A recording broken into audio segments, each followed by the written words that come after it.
Une histoire touchante de rédemption, d'amour, de passion et de nouveau départ. À seulement 19 ans, elle fut donnée vierge à un homme riche pour régler ses dettes, ignorant que cette nuit-là allait changer son destin à jamais. Si vous aimez les histoires d'amour et les romances, abonnez-vous à cette chaîne et laissez un commentaire. Nous publions des vidéos comme celle-ci tous les jours. À 19 ans, elle fut livrée vierge à un millionnaire brutal pour payer la dette. Cette phrase répétée comme une sentence semblait clouer la jeune Céleste au sol de sa propre demeure. La famille Moreau, engloutie dans des obligations impayables, voyait dans cette négociation l'unique moyen d'éviter la ruine complète. L'homme qui l'attendait était connu pour son tempérament sec, sa façon directe d'administrer fortune et réputation, et la froideur avec laquelle il tranchait les accords. On l'appelait la brute, et il y avait du vrai là-dedans. Sa voix était de pierre et sa présence l'hiver. Mais il y avait aussi une rumeur persistante, presque un murmure. Derrière les gestes durs, il maintenait des codes que peu connaissaient. Dans le petit salon de la maison familiale de Provins, les parents de Céleste évitaient son regard. Son père, Pierre Moreau, ancien propriétaire d'une menuiserie prospère, fixait ses mains calleuses qui ne savaient plus quoi fabriquer depuis que les créanciers avaient saisi ses outils. Sa mère, Marguerite, tortillait son tablier entre ses doigts, les yeux rougis par les larmes qu'elle retenait depuis des semaines. L'odeur de la soupe aux légumes flottait encore dans l'air. Dernier vestige d'une normalité qui s'effilochait. « Monsieur Duval arrivera dans 1 heure », avait murmuré Pierre, sans oser croiser le regard de sa fille. Céleste avait senti ses jambes se dérober sous elle. Tristan Duval. Ce nom résonnait dans toute la Seine-et-Marne, comme celui d'un homme impitoyable, propriétaire d'un empire immobilier bâti sur les ruines de familles endettées. On racontait qu'il rachetait les dettes pour une bouchée de pain, puis réclamait le remboursement intégral avec des intérêts qui s'envolaient comme des oiseaux de proie. Céleste s'était levée lentement, ses cheveux châtains cascadant sur ses épaules tremblantes. Elle portait sa robe bleue, celle que sa grand-mère avait cousue pour ses 18 ans, avec ses petites broderies au col qui lui donnaient l'air d'une poupée de porcelaine. Mais ses yeux verts flamboyaient d'une détermination que ni ses parents ni elle-même n'avaient anticipée. « Je ne serai pas un objet », avait-elle déclaré d'une voix plus ferme qu'elle ne l'aurait cru possible. « Si cet homme veut un accord, ce sera selon mes termes. » Marguerite avait ouvert la bouche pour protester, mais Céleste l'avait interrompue d'un geste. Elle était montée dans sa chambre, cette petite pièce sous les combles où elle avait grandi, rêvé, pleuré. Sur son bureau d'écolière, elle avait pris une feuille de papier et commencé à écrire. Chaque mot était pesé, chaque clause réfléchie. Si sa vie devait changer, ce serait selon un contrat qu'elle rédigerait elle-même. Quand la Bentley noire s'était garée devant la modeste maison des Moreau, tout le quartier avait cessé de respirer. Tristan Duval en était sorti avec la grâce d'un prédateur sûr de sa proie. Grand, les épaules larges sous son costume sur mesure, les cheveux noirs parfaitement coiffés, il avait cette beauté froide et dangereuse des hommes qui n'ont jamais eu à demander pardon. Ses yeux gris acier avaient balayé la façade de la maison, comme s'il calculait déjà sa valeur de revente. Pierre Moreau l'avait accueilli avec des courbettes embarrassantes, bredouillant des formules de politesse que Tristan avait écoutées sans sourciller. Dans le salon, l'atmosphère était si tendue qu'on aurait pu la trancher au couteau. Marguerite avait servi le café dans les tasses de porcelaine héritées de sa belle-mère. Ces tasses qu'elle n'utilisait que pour les grandes occasions et qui tremblaient maintenant entre ses mains. Tristan s'était assis dans le fauteuil que Pierre lui avait désigné, ses longues jambes élégamment croisées, ses mains aux ongles parfaitement manucurés posées sur ses genoux. Il portait une montre qui valait probablement plus que tout ce que possédaient les Moreau, et son regard parcourait la pièce avec cette indifférence calculée des hommes habitués à évaluer et posséder. « Nous voici donc », avait-il dit de cette voix grave qui faisait vibrer les verres sur la table basse. « J'ai étudié votre dossier, monsieur Moreau. Votre dette s'élève à 450 000 €. Avec les intérêts accumulés et les pénalités, nous atteignons les 600 000, une somme que vous ne pourrez manifestement jamais rembourser. » Pierre avait dégluti péniblement. « Monsieur Duval, nous avons pensé... » « Ma fille, votre fille, oui. » Le regard de Tristan s'était posé sur l'escalier comme s'il pouvait voir à travers les murs. Céleste Moreau, 19 ans, étudiante en littérature à l'université de Marne-la-Vallée. Aucun antécédent judiciaire, aucune relation sérieuse connue. « Je suppose qu'elle est... vierge ?» avait chuchoté Marguerite, le mot lui écorchant la gorge. Un sourire sans chaleur avait effleuré les lèvres de Tristan. Parfait. Cela simplifie les choses. Le mariage aura lieu dans 2 semaines. Elle viendra vivre dans ma propriété de Fontainebleau. En échange, votre dette sera effacée et vous pourrez conserver cette maison. C'est à ce moment précis que Céleste était descendue. Elle avait pris son temps, chaque marche calculée, sa robe bleue flottant autour de ses jambes comme une armure de soie. Dans sa main, elle tenait la feuille qu'elle avait rédigée, et son visage affichait une sérénité qui masquait la tempête dans son cœur. Tristan s'était levé par réflexe, une politesse automatique gravée par une éducation bourgeoise irréprochable. Leurs regards s'étaient croisés pour la première fois, et quelque chose d'indéfinissable avait traversé l'espace entre eux. Elle était plus belle qu'il ne l'avait imaginé, avec ses traits délicats qui contrastaient avec la détermination farouche dans ses yeux. Lui était plus imposant qu'elle ne l'avait redouté, une présence qui semblait absorber toute la lumière de la pièce. « Monsieur Duval », avait-elle dit en s'avançant, la tête haute, « je suis Céleste Moreau. J'ai cru comprendre que vous souhaitiez faire affaire avec moi. » Il avait haussé un sourcil surpris par son aplomb. « Faire affaire ?» Je ne savais pas que les objets de transaction parlaient. Le silence avait claqué comme un fouet. Pierre et Marguerite s'étaient tassés dans leur fauteuil, mais Céleste n'avait pas bronché. Au contraire, elle avait souri un sourire qui n'atteignait pas ses yeux. « Justement, monsieur Duval, je ne suis pas un objet. Si vous voulez un accord, ce sera un contrat en bonne et due forme, avec des clauses que j'ai moi-même rédigées. » Elle lui avait tendu la feuille, et il l'avait prise avec une curiosité qu'il ne cherchait pas à dissimuler. Ses yeux avaient parcouru les lignes, et son expression s'était peu à peu modifiée. Surprise d'abord, puis respect involontaire. « Un mariage de protection », avait-il lu à voix haute. Avec consentement écrit intégral, séparation des espaces personnels et clause de finalité commune. Il avait relevé la tête vers elle. « Vous proposez de m'épouser pour sauver votre famille, mais selon vos conditions. »« Exactement. Le mariage sera contractuel, pas charnel. Vous aurez une épouse pour vos apparitions publiques. Moi, j'aurai la sécurité financière et la protection de votre nom. Mais mes choix personnels, mon corps, mon intimité restent miens. Et ensemble, nous démantèlerons le système qui broie les familles comme la mienne. » Tristan avait relu le contrat plus attentivement. Chaque clause était pensée, réfléchie, équitable. Cette jeune femme de 19 ans venait de lui proposer non pas une soumission mais une alliance. Il avait déjà vécu suffisamment pour reconnaître l'intelligence quand elle lui faisait face, et celle-ci était remarquable. Pourquoi devrais-je accepter ces conditions? Avait-il demandé plus par curiosité que par rejet. Céleste s'était approchée d'un pas, et il avait senti ce parfum léger de jasmin qu'elle portait, mélangé à quelque chose de plus profond, de plus troublant. Peut-être était-ce simplement l'odeur du courage. « Parce que vous n'êtes pas l'homme que les gens croient », avait-elle répondu doucement. « Vous rachetez des dettes, c'est vrai. Mais j'ai fait mes recherches, monsieur Duval. La famille Blanchard de Meaux, les Rousseau de Melun, les Petits de Coulommiers, toutes ces familles que vous avez ruinées selon les rumeurs. Elles vivent encore dans leur maison. Leurs enfants vont toujours à l'école. Leurs commerces sont toujours ouverts. Vous ne détruisez pas, vous libérez. » Un muscle avait tressailli sur la mâchoire de Tristan. Comment avait-elle su? Ces informations n'étaient dans aucun registre public, aucun journal. Il gardait secrètes ses véritables méthodes, cette façon qu'il avait de racheter des dettes, non pour s'enrichir davantage, mais pour briser les chaînes d'usure qui entravaient tant de familles honnêtes. Vous êtes observatrice, mademoiselle Moreau, et vous êtes plus complexe que votre réputation, monsieur Duval. Alors, acceptez-vous mon contrat? Il avait regardé autour de lui. Pierre et Marguerite semblaient pétrifiés, incapables de comprendre ce qui se jouait sous leurs yeux. Leur fille, celle qu'ils croyaient sacrifiée, était en train de négocier d'égal à égal avec l'un des hommes les plus redoutés de la région. Tristan avait replié le contrat et l'avait glissé dans la poche intérieure de sa veste. « Je vais étudier vos propositions. Vous aurez ma réponse demain. »« Très bien, mais sachez que je ne changerai rien aux clauses. C'est à prendre ou à laisser. » Il avait souri et pour la première fois, ce sourire avait eu quelque chose de sincère. « Vous êtes surprenante, Céleste Moreau. Je n'ai pas le choix de l'être, monsieur Duval.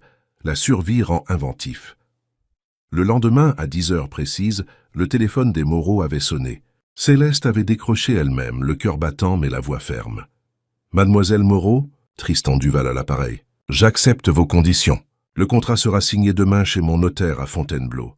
Le mariage aura lieu la semaine suivante. » Céleste avait fermé les yeux, sentant un mélange de soulagement et de terreur l'envahir. Elle venait de sauver sa famille, mais à quel prix? Et surtout, vers quel avenir se dirigeait-elle? « Merci, monsieur Duval, je serai prête. J'espère que vous l'êtes, mademoiselle Moreau, car à partir de demain, votre vie ne vous appartiendra plus tout à fait.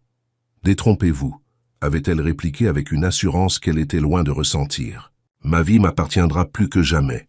C'est tout l'intérêt de notre accord. Après avoir raccroché, Céleste s'était assise lourdement sur le canapé du salon. Ses parents la regardaient avec un mélange d'admiration et d'inquiétude. Elle venait de bouleverser tous leurs plans, de transformer ce qu'ils percevaient comme un sacrifice en négociation d'affaires. Mais au fond d'elle-même, une petite voix lui chuchotait qu'elle venait peut-être de passer un pacte avec le diable. Les jours suivants avaient filé dans un tourbillon de préparatifs. Tristan avait tenu parole. La dette des Moreau avait été effacée et Pierre avait même reçu une proposition de partenariat pour relancer sa menuiserie. Céleste avait rassemblé ses affaires, ces quelques possessions qui constituaient son univers. Ses livres, ses photos, ses carnets d'écriture, quelques vêtements. Tout tenait dans 2 valises, résumé dérisoire d'une existence sur le point de basculer. Le jour du mariage était arrivé sans qu'elle s'en aperçoive vraiment. Une cérémonie civile expédiée à la mairie de Fontainebleau, avec pour seuls témoins les parents de Céleste et le notaire de Tristan. Pas de robe blanche, pas de fleurs, pas de sourire. Juste 2 signatures au bas d'un registre qui scellaient un accord dont personne ne connaissait vraiment les implications. Tristan portait un costume anthracite qui soulignait la largeur de ses épaules et la froideur de son regard. Céleste avait choisi une robe crème, simple mais élégante, qui lui donnait l'air d'une jeune femme sérieuse et déterminée. Quand ils avaient échangé les alliances, 2 anneaux d'or blanc choisis par le bijoutier de Tristan, leurs doigts s'étaient effleurés et une décharge électrique avait traversé Céleste. Elle avait levé les yeux vers lui et y avait lu quelque chose qu'elle n'avait pas su interpréter. De l'intérêt, de la curiosité, ou simplement l'ombre d'une émotion que cet homme s'interdisait de ressentir. « Vous pouvez embrasser la mariée », avait déclaré le maire avec cette jovialité forcée qu'il réservait aux unions qui sentèrent l'arrangement. Tristan s'était penché vers Céleste, et elle avait senti son souffle contre sa joue. Mais au lieu de l'embrasser sur les lèvres, il avait déposé un baiser léger sur son front, un geste presque paternel qui l'avait troublé plus qu'elle n'aurait voulu l'admettre. « Bienvenue dans ma vie, Madame Duval », avait-il murmuré contre sa peau. Et Céleste avait compris qu'elle venait de franchir une ligne dont elle ne mesurerait les conséquences que bien plus tard. Car si elle avait négocié les termes de leur union, elle n'avait pas anticipé ce que ferait à son cœur la proximité quotidienne avec cet homme aux 1000 facettes, cet homme qui cachait sa véritable nature derrière un masque de brutalité. Alors qu'il quittait la mairie sous un ciel gris de novembre, Céleste avait jeté un dernier regard à ses parents. Pierre pleurait sans retenue. Marguerite serrait son sac à main comme si elle s'accrochait à un radeau. Il la regardait partir vers une vie qu'il ne comprenait pas, vers un homme qu'il redoutait. Mais il savait qu'elle avait fait le seul choix possible. La Bentley noire avait démarré en douceur, emportant Céleste vers son nouveau destin. À travers la vitre, elle voyait défiler les paysages de Seine-et-Marne, ces campagnes qu'elle connaissait par cœur et qu'elle quittait pour un territoire inconnu. À côté d'elle, Tristan conduisait en silence, ses mains gantées agrippées au volant, son profil dur découpé contre la lumière grise de l'automne. Céleste avait fermé les yeux et s'était répété les clauses de son contrat comme une prière. Elle avait voulu se protéger, établir des règles, garder le contrôle. Mais maintenant qu'elle était assise à côté de cet homme qui était devenu son époux, elle réalisait qu'aucun contrat au monde ne pourrait la préparer à ce qui l'attendait dans les mois à venir. Car au-delà des apparences et des arrangements, au-delà des dettes et des obligations, quelque chose d'imprévisible était en train de naître entre eux. Quelque chose qui n'était inscrit dans aucune clause et qui risquait de bouleverser tous leurs plans soigneusement échafaudés. Céleste Duval, ce nom résonnait étrangement dans sa tête, venait de commencer une nouvelle vie, qu'elle avait la troublante intuition que cette vie serait tout sauf celle qu'elle avait imaginée. Le domaine Duval se dressait au bout d'une allée bordée de chênes centenaires, imposant comme un château mais moderne, dans ses lignes épurées. Céleste avait retenu son souffle en découvrant cette propriété qui serait désormais la sienne, du moins officiellement. Les grilles en fer forgé s'étaient ouvertes automatiquement au passage de la Bentley, et elle avait aperçu des jardins à la française parfaitement entretenus, des pelouses qui semblaient tondues, au centimètre près, des massifs de roses qui, défiant novembre, conservaient encore quelques fleurs tardives. La demeure elle-même était un mélange fascinant entre l'architecture classique française et des ajouts contemporains. Du calcaire beige réchauffé par de grandes baies vitrées, des volets gris anthracite qui s'harmonisaient avec les ardoises du toit, et cette impression générale de puissance contenue que Céleste retrouvait chez son nouveau mari. Car tout ici respirait le contrôle, la maîtrise, cette richesse discrète mais indéniable des familles qui n'ont plus besoin de prouver leur réussite. Tristan avait garé la voiture devant le perron principal, ces marches de pierre blonde qui menaient à une porte d'entrée en chêne massif. Il était descendu le premier, contournant le véhicule pour lui ouvrir la portière avec une courtoisie qui contrastait avec la rudesse qu'on lui prêtait. Céleste avait posé le pied sur le gravier de l'allée, sentant le crissement familier sous ses escarpins noirs, mais tout le reste lui était étranger. « Bienvenue chez vous, Madame Duval », avait-il dit en lui tendant le bras. Ces mots avaient résonné étrangement dans la tête de Céleste. Chez elle? Cette expression lui semblait dénuée de sens quand elle contemplait cette propriété qui aurait pu loger 20 familles comme la sienne. Mais elle avait accepté son bras, surprise par la fermeté de ses muscles sous le tissu de son costume, et ils avaient gravi ensemble les marches qui la menaient vers sa nouvelle existence. La porte s'était ouverte avant même qu'il l'atteigne, révélant une femme d'une 50aine d'années, aux cheveux gris tirés en chignon impeccable. Elle portait un tailleur sobre mais élégant, et ses yeux noisettes exprimaient une bienveillance que Céleste n'avait pas attendue dans cette demeure. « Madame la comtesse », avait dit la femme en s'inclinant légèrement, « permettez-moi de vous souhaiter la bienvenue. Je suis Françoise Lemaire, l'intendante de cette maison depuis 15 ans. » Céleste avait cligné des yeux, surprise. « Comtesse ». Tristan avait eu ce sourire en coin qui commençait à lui devenir familier. « J'ai omis de mentionner que le titre accompagne le nom, ma chère épouse. Vous êtes désormais la comtesse Duval. » L'information avait frappé Céleste comme une gifle. Non seulement elle avait changé de nom, mais elle héritait d'un titre nobiliaire qui la plaçait dans une sphère sociale dont elle ne connaissait rien. Elle qui, quelques heures plus tôt, était encore Céleste Moreau, fille d'un menuisier de Provins, se retrouvait propulsée dans l'aristocratie française par la simple grâce d'un mariage contractuel. Françoise vous fera visiter la propriété et vous expliquera l'organisation de la maison, avait continué Tristan en consultant sa montre. J'ai quelques affaires urgentes à régler dans mon bureau. Nous dînerons ensemble à 20 heures.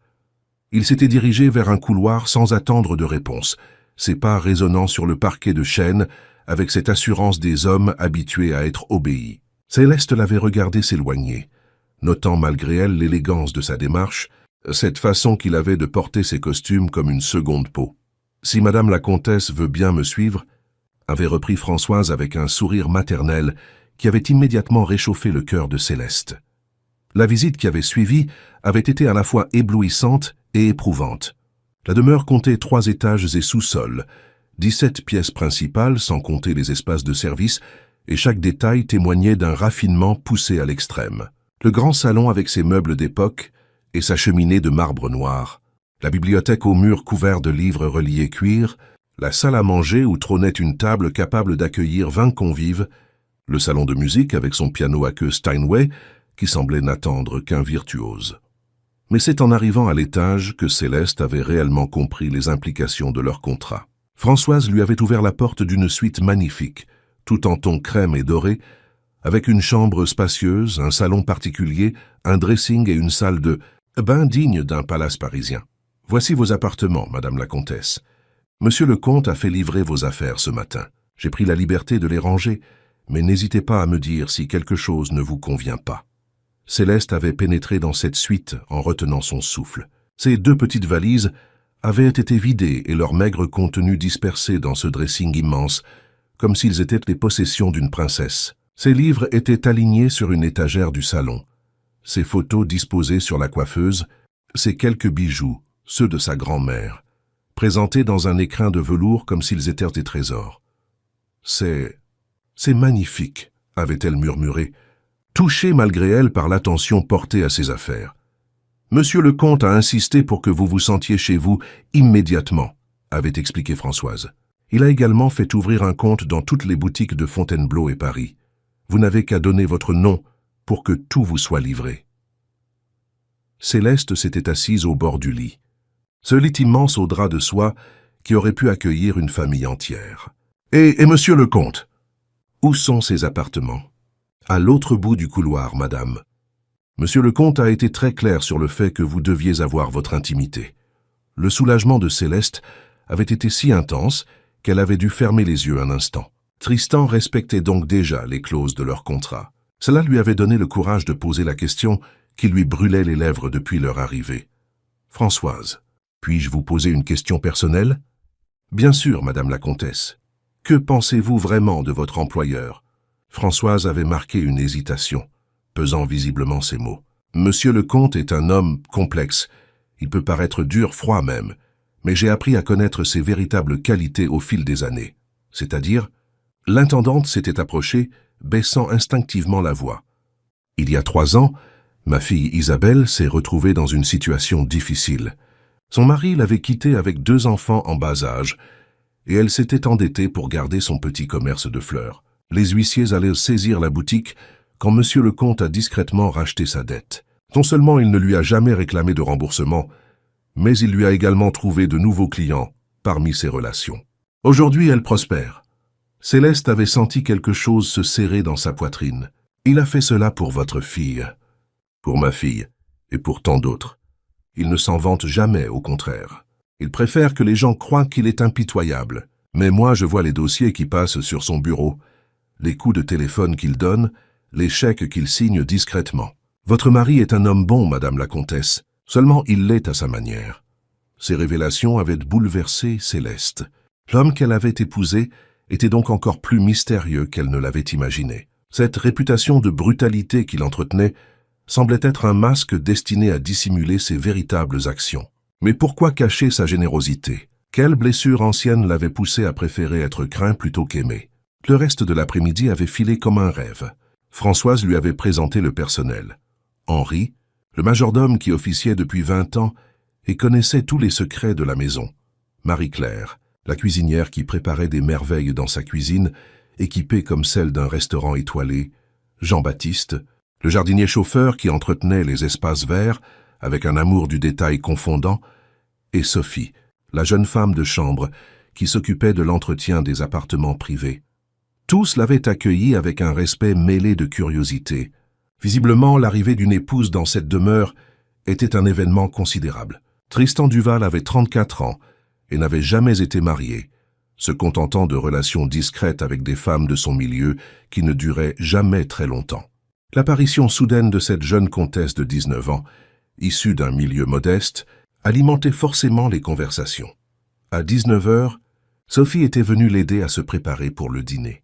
La jeune femme de chambre, qui avait à peine 25 ans, s'était montrée d'une gentillesse touchante, l'aidant à choisir une tenue appropriée parmi les vêtements que Tristan avait fait livrer dans l'après-midi, car il s'était manifestement rendu compte que la garde-robe d'une étudiante ne conviendrait pas à celle d'une comtesse, et des dizaines de robes, tailleurs, chaussures et accessoires avaient fait leur apparition comme par magie. Céleste avait finalement opté pour une robe de soie marine, simple mais élégante, qui soulignait sa silhouette sans être provocante. Sophie l'avait coiffée en un chignon souple qui dégageait son cou gracile et l'avait maquillée subtilement.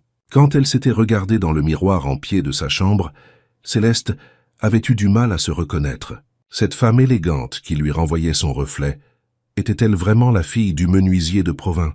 Le dîner s'était déroulé dans la plus petite des salles à manger, celle que Tristan utilisait quand il était seul et qui ne pouvait accueillir que 6 personnes. Il était descendu dans un costume décontracté mais toujours impeccable, avait-elle remarqué, et ses cheveux légèrement humides trahissaient une douche récente. Il sentait bon, une fragrance masculine et boisée qui troublait Céleste plus qu'elle n'aurait voulu l'admettre.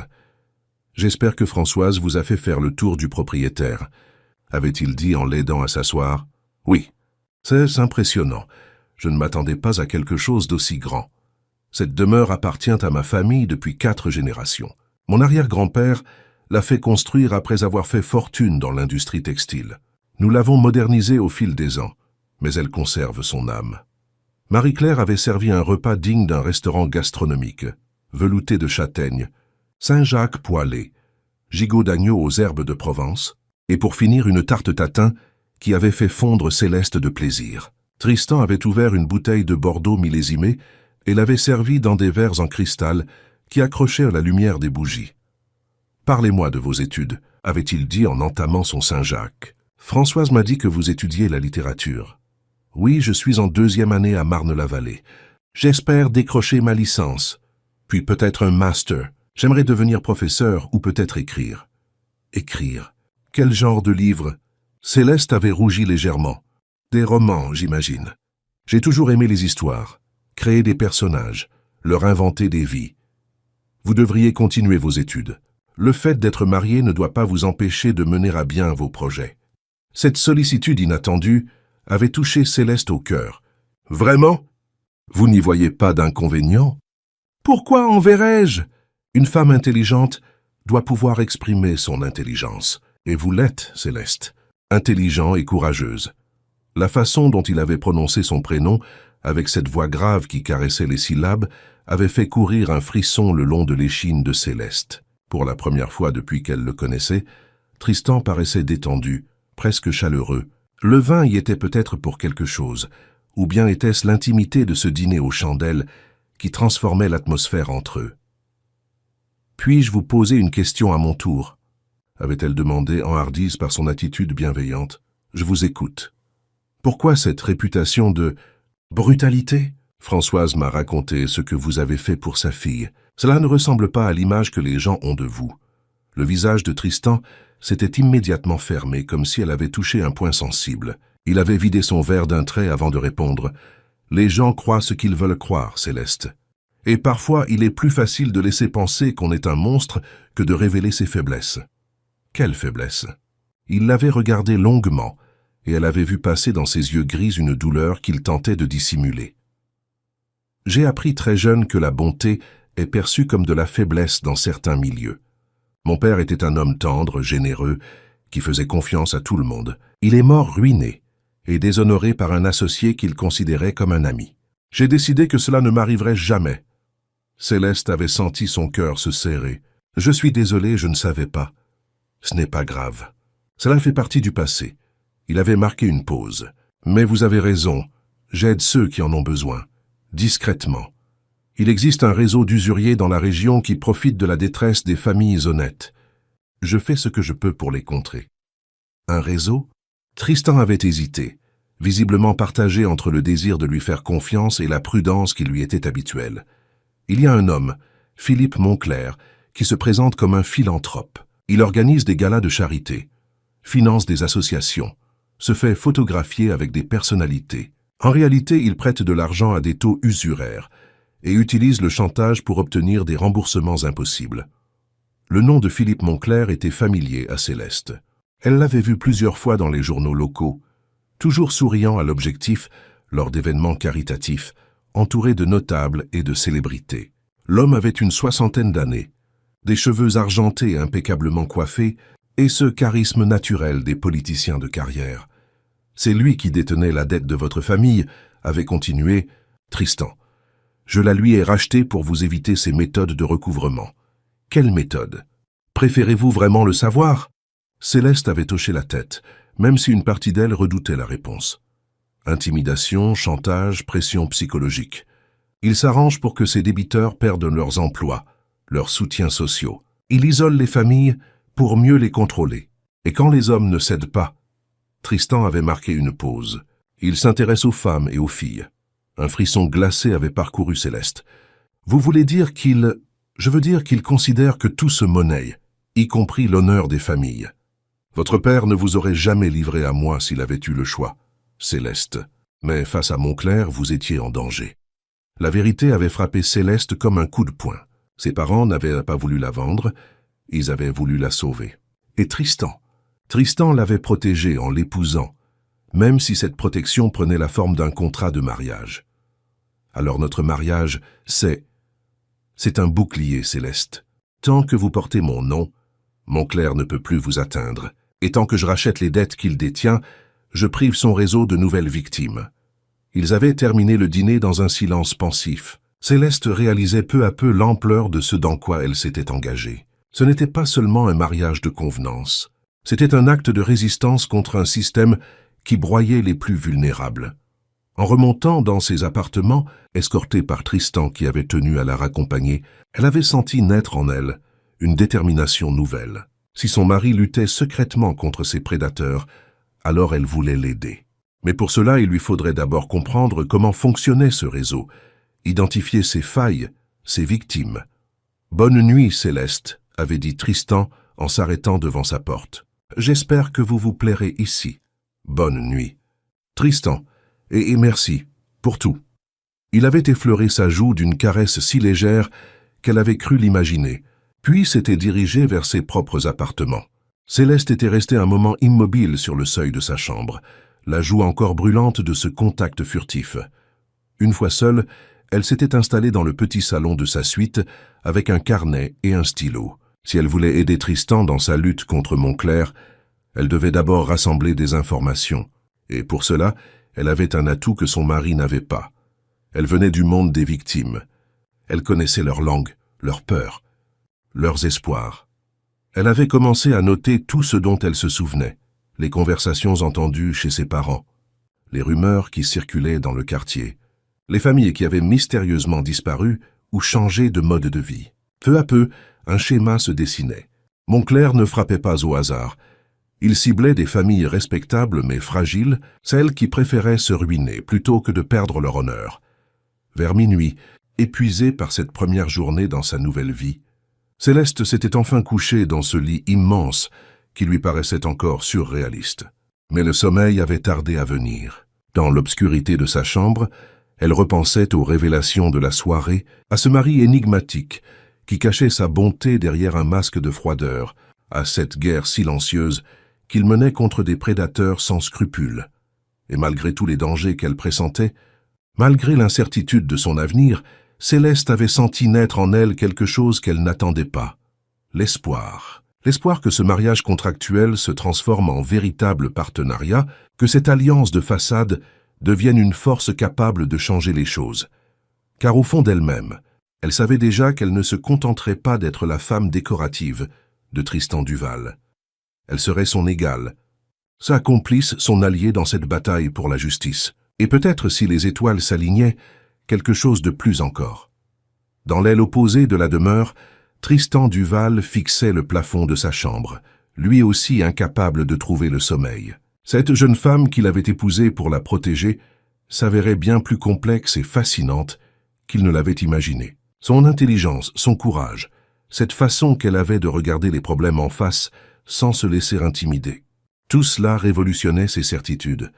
Il avait épousé Céleste par nécessité, pour la soustraire aux griffes de Montclair. Mais maintenant qu'elle était là, dans sa maison, portant son nom, il réalisait qu'elle pourrait devenir bien plus qu'une protégée. Elle pourrait devenir l'arme secrète dont il avait besoin pour détruire définitivement le réseau d'usuriers. Car Tristan Duval nourrissait un projet plus ambitieux que le simple rachat de quelques dettes. Il voulait anéantir Montclair et son système, les traîner devant les tribunaux, les ruiner comme ils avaient ruiné tant de familles honnêtes. Et pour cela, il lui fallait des preuves, des témoignages, des éléments que seule une personne venue de leur monde pourrait rassembler. Céleste Duval pourrait être cette personne, à condition qu'elle accepte de courir les risques que cela impliquait. Dans le silence de la nuit de Fontainebleau, deux époux contractuels échafaudèrent des plans qui dépassaient largement le cadre de leur mariage de convenance. Sans le savoir encore, ils étaient en train de poser les fondations d'une alliance qui changerait non seulement leur vie, mais aussi celle de tous ceux qui souffraient dans l'ombre des usuriers. Les premières semaines de décembre avaient transformé le domaine Duval en un tableau hivernal d'une beauté saisissante. Les jardins à la française s'ornaient de givre matinales qui scintillaient comme des diamants sous les premiers rayons du soleil, et les chênes centenaires dressèrent leurs branches nues vers un ciel d'un bleu cristallin. Céleste avait pris l'habitude de se lever tôt pour contempler ce spectacle depuis la fenêtre de son salon privé. Une tasse de thé fumant entre les mains, savourant ces instants de paix avant que la journée ne commence réellement. Car ses journées étaient désormais bien remplies. Fidèle à sa promesse, Tristan lui avait permis de continuer ses études par correspondance, et elle consacrait ses matinées à ses cours de littérature. Mais l'après-midi, elle menait sa propre enquête sur le réseau de Philippe Moncler, une investigation discrète qui la passionnait autant qu'elle l'inquiétait. Françoise s'était révélée être une alliée précieuse dans cette entreprise. L'intendante connaissait la région comme sa poche et entretenait un réseau de relations qui s'étendait bien au-delà du domaine. Par elle, Céleste avait appris l'existence d'Élise Morvan, une ancienne employée de maison qui travaillait désormais chez Philippe Moncler dans sa propriété de Barbizon. Cette femme de 45 ans, mère de 3 enfants, avait accepté ce poste par nécessité après que son mari eut perdu son emploi dans une usine de Melun. Élise vient de Provins, comme vous, Madame la Comtesse, avait expliqué Françoise lors d'une de leurs conversations matinales dans l'office. Sa famille et la vôtre se connaissaient bien. Elle pourrait être disposée à vous parler si vous l'approchiez correctement. L'idée de renouer avec ses racines provoises avait séduit Céleste. Elle avait donc organisé une visite spontanée au marché de Provins, accompagnée de Sophie qui avait pour mission officielle de l'aider à choisir des produits locaux pour les cuisines du domaine. En réalité, Céleste espérait y croiser Élise Morvan, qui, selon Françoise, s'y rendait chaque samedi matin pour ses courses personnelles. Le marché de Provins battait son plein ce samedi de décembre.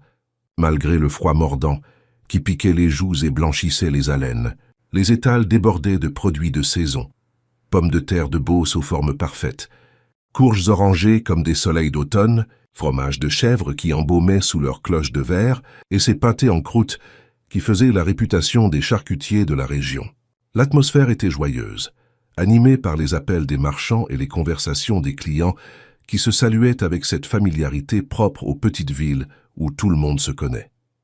Céleste avait revêtu un manteau de laine grise et un béret assorti, une tenue simple qui ne trahissait pas son nouveau statut social. Elle voulait se fondre dans la foule, redevenir temporairement la fille du menuisier Pierre Moreau plutôt que la comtesse Duval. Cette métamorphose s'était révélée plus difficile qu'elle ne l'avait anticipé. Après quelques semaines passées dans le luxe du domaine, ses gestes avaient acquis une élégance nouvelle. Sa posture s'était redressée et même sa façon de parler avait inconsciemment évolué. « Céleste ? Céleste Moreau ?» La voix qui l'avait interpellée appartenait à une femme aux cheveux châtains tirés en queue de cheval, au visage marqué par la fatigue, mais éclairé par un sourire sincère. Élise Morvan se tenait devant l'étal du poissonnier, un cabas à la main, et cette expression de surprise heureuse qu'ont les gens quand ils retrouvent une connaissance d'enfance. Élise. Quelle coïncidence!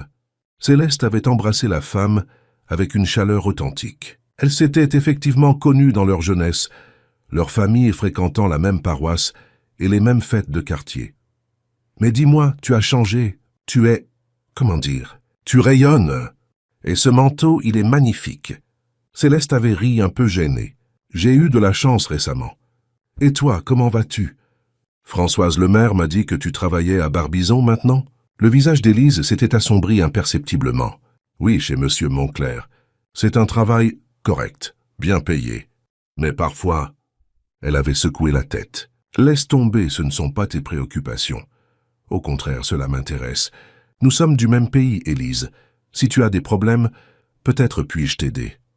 Élise avait regardé autour d'elle avec nervosité, comme si elle craignait d'être espionnée. Tu sais, Céleste, dans cette maison, on voit des choses. On entend des conversations. Monsieur Moncler reçoit beaucoup de visiteurs, des familles entières, qui viennent le supplier, qui pleurent dans son bureau. Et lui, il sourit toujours, il promet toujours, mais au final, ces gens repartent plus désespérés qu'en arrivant. Ils signent des papiers qu'ils ne comprennent pas. Ils s'endettent encore plus, et quand ils ne peuvent plus payer, Élise avait frissonné. Il y a eu cette famille de coulommiers, les Dubois. Le père était plombier, la mère tenait une mercerie. Ils avaient emprunté pour agrandir leur commerce. Quand ils n'ont plus pu rembourser, Monsieur Moncler a proposé un arrangement. La fille aînée, une jolie blonde de 18 ans, devait venir travailler comme domestique. Sauf qu'elle n'a jamais fait le ménage, si tu vois ce que je veux dire. Le sang de Céleste s'était glacé. Tu veux dire qu'il... Je ne dis rien, Céleste. Je ne peux rien dire. Mais cette fille, Amélie Dubois, elle est partie au bout de 6 mois avec assez d'argent pour rembourser la dette familiale. Elle n'était plus la même. Elle ne parlait plus à personne. Elle sursautait au moindre bruit. Maintenant, elle vit à Paris et refuse de revenir voir ses parents. Les deux femmes avaient continué leur course en échangeant des banalités, mais Céleste avait l'esprit ailleurs. Ce qu'Élise venait de lui révéler confirmait les pires soupçons de Tristan. Montclair ne se contentait pas d'être un usurier, il était un prédateur qui utilisait la détresse financière pour assouvir ses instincts les plus vils. De retour au domaine, Céleste avait trouvé Tristan dans son bureau, penché sur des dossiers qu'il avait rapidement refermés à son arrivée. Elle avait remarqué cette manie qu'il avait de dissimuler ses affaires, comme s'il voulait la protéger de certaines réalités. Mais cette fois, elle était déterminée à obtenir toute la vérité. « Il faut que nous parlions », avait-elle déclaré sans préambule. Tristan avait levé les yeux vers elle, surpris par son ton grave. « Quelque chose ne va pas ? J'ai rencontré Élise Morvan aujourd'hui. Elle m'a raconté des choses terribles. » Elle lui avait rapporté sa conversation avec l'employé de Montclair, n'omettant aucun détail. Au fur et à mesure de son récit, le visage de Tristan s'était durci, ses mâchoires s'étaient contractées et ses mains s'étaient serrées en poing sur son bureau. Amélie Dubois, avait-il murmuré quand elle eut terminé. « J'ai racheté la dette de sa famille il y a 6 mois, mais trop tard. Elle était déjà compromise. Vous la connaissez. J'ai essayé de l'aider après son retour à Paris. Je lui ai trouvé un travail, un logement décent. Mais le mal était fait. Cette fille est brisée, Céleste, et ce n'est pas la seule. » Tristan s'était levé, se dirigeant vers le coffre-fort dissimulé derrière un tableau représentant une scène de chasse. Il avait composé la combinaison et en avait sorti une liasse de documents qu'il avait étalés sur son bureau. « Regardez », avait-il dit en désignant les papiers. « Voici la liste des familles que j'ai réussi à libérer des griffes de Montclair. 43 dossiers en 3 ans. Et voici celles que je n'ai pas pu sauver à temps. » Il avait montré un autre classeur, plus mince, mais tout aussi lourd d'implications. 12 familles détruites, des filles disparues, des fils contraints à des activités illégales, des parents suicidaires. Montclair ne fait pas que prêter de l'argent, Céleste. Il brise des vies entières. Céleste avait parcouru les dossiers avec une horreur grandissante. Chaque nom représentait une tragédie. Chaque histoire révélait l'ampleur du système mis en place par Montclair. Il ne travaillait pas seul. Un réseau d'avocats véreux rédigeait des contrats piégés. Des huissiers complaisants menaçaient les récalcitrants et même certains élus locaux fermaient les yeux contre quelques enveloppes bien garnies. Mais comment fait-il pour garder une réputation de philanthrope avec de telles méthodes ? Avait demandé Céleste. Parce qu'il est intelligent. Il ne garde jamais les mains sales. Officiellement, il prête de l'argent à des taux légaux. Ce sont ses associés qui se chargent du sale boulot. Et surtout, il choisit soigneusement ses victimes. Des familles sans relation, sans défense, qui préfèrent se taire plutôt que de révéler leur honte. Tristan avait refermé les dossiers et s'était approché de la fenêtre. Contemplant les jardins enneigés, j'ai réussi à en sauver quelques-unes, mais c'est insuffisant. Pour vraiment l'arrêter, il faudrait des preuves formelles, des témoignages que les victimes acceptent de porter devant un tribunal. Et cela, c'est presque impossible. Presque ? Il s'était retourné vers elle, et Céleste avait vu briller dans ses yeux gris une détermination nouvelle. « Vous pourriez être la clé, Céleste. Vous venez de leur monde, vous parlez leur langue. Ces familles vous feraient confiance comme elles ne me feront jamais confiance à moi. Vous voulez que je recueille leurs témoignages ? Je veux que nous montons ensemble un dossier suffisamment solide pour traîner Montclair devant la justice. Mais cela sera dangereux. S'ils découvrent ce que nous faisons... » Céleste avait posé sa main sur celle de Tristan, surprise par la chaleur qui avait immédiatement traversé ses doigts. « Je n'ai pas peur, Tristan. Ces familles ont le droit de vivre dignement, sans craindre les prédateurs. Si je peux les aider, je le ferai. » Il avait regardé leurs mains jointes avec une expression indéchiffrable, puis avait lentement entrelacé ses doigts aux siens. Ce geste simple avait bouleversé Céleste, bien plus qu'elle ne voulait l'admettre. Dans leur contrat de mariage, il était stipulé qu'il n'y aurait aucune intimité physique entre eux, mais ce contact innocent éveillait en elle des sensations qu'elle n'avait jamais éprouvées. « Alors nous commencerons demain », avait-il murmuré sans lâcher sa main. « Mais à une condition, nous agissons ensemble. Vous ne prenez aucun risque seul. » Les semaines qui avaient suivi avaient été intenses et dangereuses. Céleste et Tristan avaient développé une stratégie méthodique pour approcher les victimes de Montclair. Elle se rendait dans les villages de la région sous prétexte d'œuvres caritatives. Son titre de comtesse lui ouvrait toutes les portes. Pendant que Tristan utilisait ses relations d'affaires pour rassembler des informations financières. Leur première vraie victoire était venue de Coulommiers, justement avec la famille d'Amélie Dubois. Les parents, Marc et Sylvie, tenaient encore leur mercerie malgré les épreuves, mais ils vivaient dans la terreur que Montclair ne revienne réclamer d'autres compensations. Quand Céleste s'était présentée chez eux, accompagnée de Sophie qui portait des vêtements destinés aux œuvres, ils l'avaient d'abord accueillie avec méfiance. « Madame la comtesse », avait dit Marc Dubois en la faisant entrer dans l'arrière-boutique. « C'est un honneur, mais nous ne pouvons pas faire de dons. Nos affaires vont. Je ne viens pas chercher, monsieur Dubois. Je viens donner, et surtout, je viens écouter. » La conversation qui avait suivi avait duré 3 heures. Sylvie Dubois avait pleuré en racontant le calvaire de sa fille, l'angoisse des mois qui avaient précédé son départ pour Paris, l'état dans lequel elle était revenue. Marc avait serré les poings en évoquant son sentiment d'impuissance, cette impression d'avoir vendu son enfant pour sauver son commerce. « Nous avons pensé au suicide », avait avoué Sylvie. « Plusieurs fois, si notre Amélie n'avait pas eu besoin de nous pour se reconstruire. » Céleste avait pris des notes discrètes, mémorisant chaque détail. Mais surtout, elle avait réussi à convaincre le couple de témoigner officiellement en leur promettant la protection de Tristan et l'assurance que d'autres familles étaient dans le même cas. D'autres témoignages avaient suivi. Les Rousseau de Meaux, dont le fils avait été contraint de dealer de la drogue pour rembourser les intérêts exorbitants. Les Martin de Provins, qui avaient dû vendre leur maison familiale à un prix dérisoire à un homme de paille de Montclair. Les petits de Fontainebleau, dont la mère avait été forcée de... Céleste préférait ne pas repenser aux détails de cette histoire. Chaque témoignage était une pièce supplémentaire du puzzle que Tristan et elle assemblaient patiemment. Mais il savait que Montclair ne resterait pas inactif indéfiniment. L'homme était trop intelligent pour ne pas remarquer que ses victimes commençaient à se rebeller, que ses dettes étaient systématiquement rachetées par le même adversaire. La confrontation directe était arrivée plus tôt qu'il ne l'avait prévu. C'était un soir de janvier, alors que Céleste rentrait d'une visite à Meaux, où elle avait rencontré une nouvelle famille. Tristan l'attendait dans le hall d'entrée, le visage sombre, une lettre à la main. « Nous avons de la visite demain », avait-il annoncé. « Philippe Montclair a demandé à me rencontrer.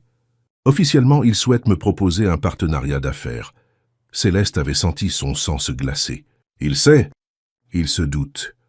Et il vient probablement me proposer un marché. J'arrête de racheter ses dettes et il me laisse tranquille. »« Et vous allez accepter ?» Tristan avait souri, mais c'était un sourire de prédateur. Au contraire, je vais lui faire croire que j'accepte, pour qu'il se trahisse. Mais vous, Céleste, vous ne devez pas être là. Il ne faut pas qu'il fasse le lien entre mes activités et votre présence. Hors de question. Si vous courez un risque, je le cours avec vous. Céleste. Non, Tristan. Nous sommes alliés, nous sommes époux, nous sommes partenaires. Je ne vous laisserai pas affronter cet homme seul. Il l'avait regardé longuement, et quelque chose avait changé dans son expression. Cette détermination, ce courage, cette loyauté qu'elle lui témoignait, touchaient en lui des cordes qu'il croyait mortes depuis longtemps. Sans réfléchir, il s'était approché d'elle et avait pris son visage entre ses mains. « Vous êtes extraordinaire », avait-il murmuré. « Je n'ai jamais rencontré quelqu'un comme vous. » Leur visage était si proche que Céleste pouvait sentir son souffle contre ses lèvres. Son cœur battait si fort qu'elle était sûre qu'il pouvait l'entendre. Dans ses yeux gris, elle lisait un désir qu'il tentait de réprimer, une tendresse qu'il s'interdisait d'exprimer. « Tristan » avait-elle chuchoté. Il avait fermé les yeux, luttant visiblement contre une impulsion. Puis, lentement, il avait posé ses lèvres sur son front, un baiser chaste mais chargé d'une émotion intense. « Pardonnez-moi », avait-il dit en s'écartant. « Je n'aurais pas dû. » « Pourquoi? Parce que notre contrat l'interdit? Parce que vous méritez mieux qu'un homme comme moi. » Céleste avait posé sa main sur sa joue, sentant la rugosité naissante de sa barbe sous ses doigts. Et si c'était à moi d'en décider? Ils étaient restés ainsi quelques instants, dans cette intimité nouvelle qui bouleversait tous leurs arrangements. Le contrat qu'ils avaient signé ne prévoyait pas ces sentiments naissants, cette complicité qui se muait peu à peu en autre chose, quelque chose de plus profond, de plus troublant, de plus dangereux aussi. Car dans moins de 24 heures, Philippe Montclair poserait le pied dans leur domaine. Et Céleste pressentait que cette rencontre marquerait un tournant dans leur histoire. Soit ils sortiraient vainqueurs de cette confrontation et pourraient enfin vivre librement leurs sentiments naissants, soit Montclair découvrirait leur jeu, et alors, ils risquaient de tout perdre. leur mission, leur liberté, et peut-être même leur vie. Cette nuit-là, allongée dans son lit, Céleste avait longuement réfléchi aux événements des dernières semaines. Elle était arrivée dans cette demeure comme une victime résignée à son sort, et elle était en train de devenir une combattante déterminée à changer les choses. Plus troublant encore, l'homme qu'elle avait épousé par nécessité éveillait en elle des sentiments qu'elle n'avait jamais éprouvés. Tristan Duval n'était pas l'homme brutal que tous craignaient. C'était un homme blessé, qui avait choisi de transformer sa douleur en force pour protéger les autres. Et elle, Céleste Moreau devenue Duval, était en train de tomber amoureuse de lui. Demain, quand Montclair franchirait leur seuil, il ne trouverait pas face à lui un homme seul et une épouse soumise. Il découvrirait un couple uni, par bien plus qu'un simple contrat de mariage. Un couple prêt à tout risquer pour faire triompher la justice. Et si l'amour était le prix à payer pour cette victoire, alors Céleste était prête à le payer. Car certaines batailles ne se gagnent qu'avec le cœur, et le sien appartenait désormais à l'homme qui dormait à l'autre bout du couloir, celui qui avait transformé sa prison dorée en forteresse de l'espoir. La guerre contre Philippe Montclair entrait dans une phase décisive. Mais pour Céleste et Tristan, c'était aussi le début d'une autre bataille, plus personnelle et plus bouleversante, celle de deux âmes qui tentèrent de s'apprivoiser malgré les obstacles et les conventions. L'aube se levait sur le domaine Duval, et avec elle l'espoir d'un avenir où l'amour et la justice pourraient enfin marcher main dans la main. Philippe Montclair était arrivé au domaine Duval dans une Mercedes noire rutilante, escorté de deux hommes en costume sombre qui ressemblaient plus à des gardes du corps qu'à des conseillers financiers. Céleste l'observait depuis la fenêtre de sa chambre, dissimulée derrière les rideaux de voilage, et elle avait immédiatement compris pourquoi cet homme inspirait autant de crainte. Il émanait de lui une autorité naturelle teintée de menace, cette prestance des prédateurs qui ont appris à dissimuler leur nature véritable sous un vernis de respectabilité. Grand, la soixantaine élégante, Philippe Montclair descendait de sa voiture avec la grâce calculée d'un homme habitué au faste du pouvoir. Ses cheveux argentés étaient parfaitement coiffés, son costume 3 pièces de coupe irréprochable, et sa montre en or massif accrochait les rayons du soleil hivernal. Il portait une canne à pommeau d'argent qu'il n'utilisait manifestement pas par nécessité, mais comme un accessoire de distinction, un sceptre qui complétait son personnage de notable respecté. Tristan l'attendait sur le perron, impeccable, dans un costume anthracite qui soulignait sa stature imposante. Céleste admira malgré elle l'aisance avec laquelle son mari jouait son rôle d'hôte courtois, saluant Montclair avec cette politesse glaciale qui caractérisait les rencontres entre prédateurs de haut vol. Les deux hommes se serraient la main avec des sourires qui n'atteignaient pas leurs yeux, jaugeant leurs forces respectives comme des duellistes avant l'assaut. « Monsieur Montclair, quel plaisir de vous recevoir enfin !»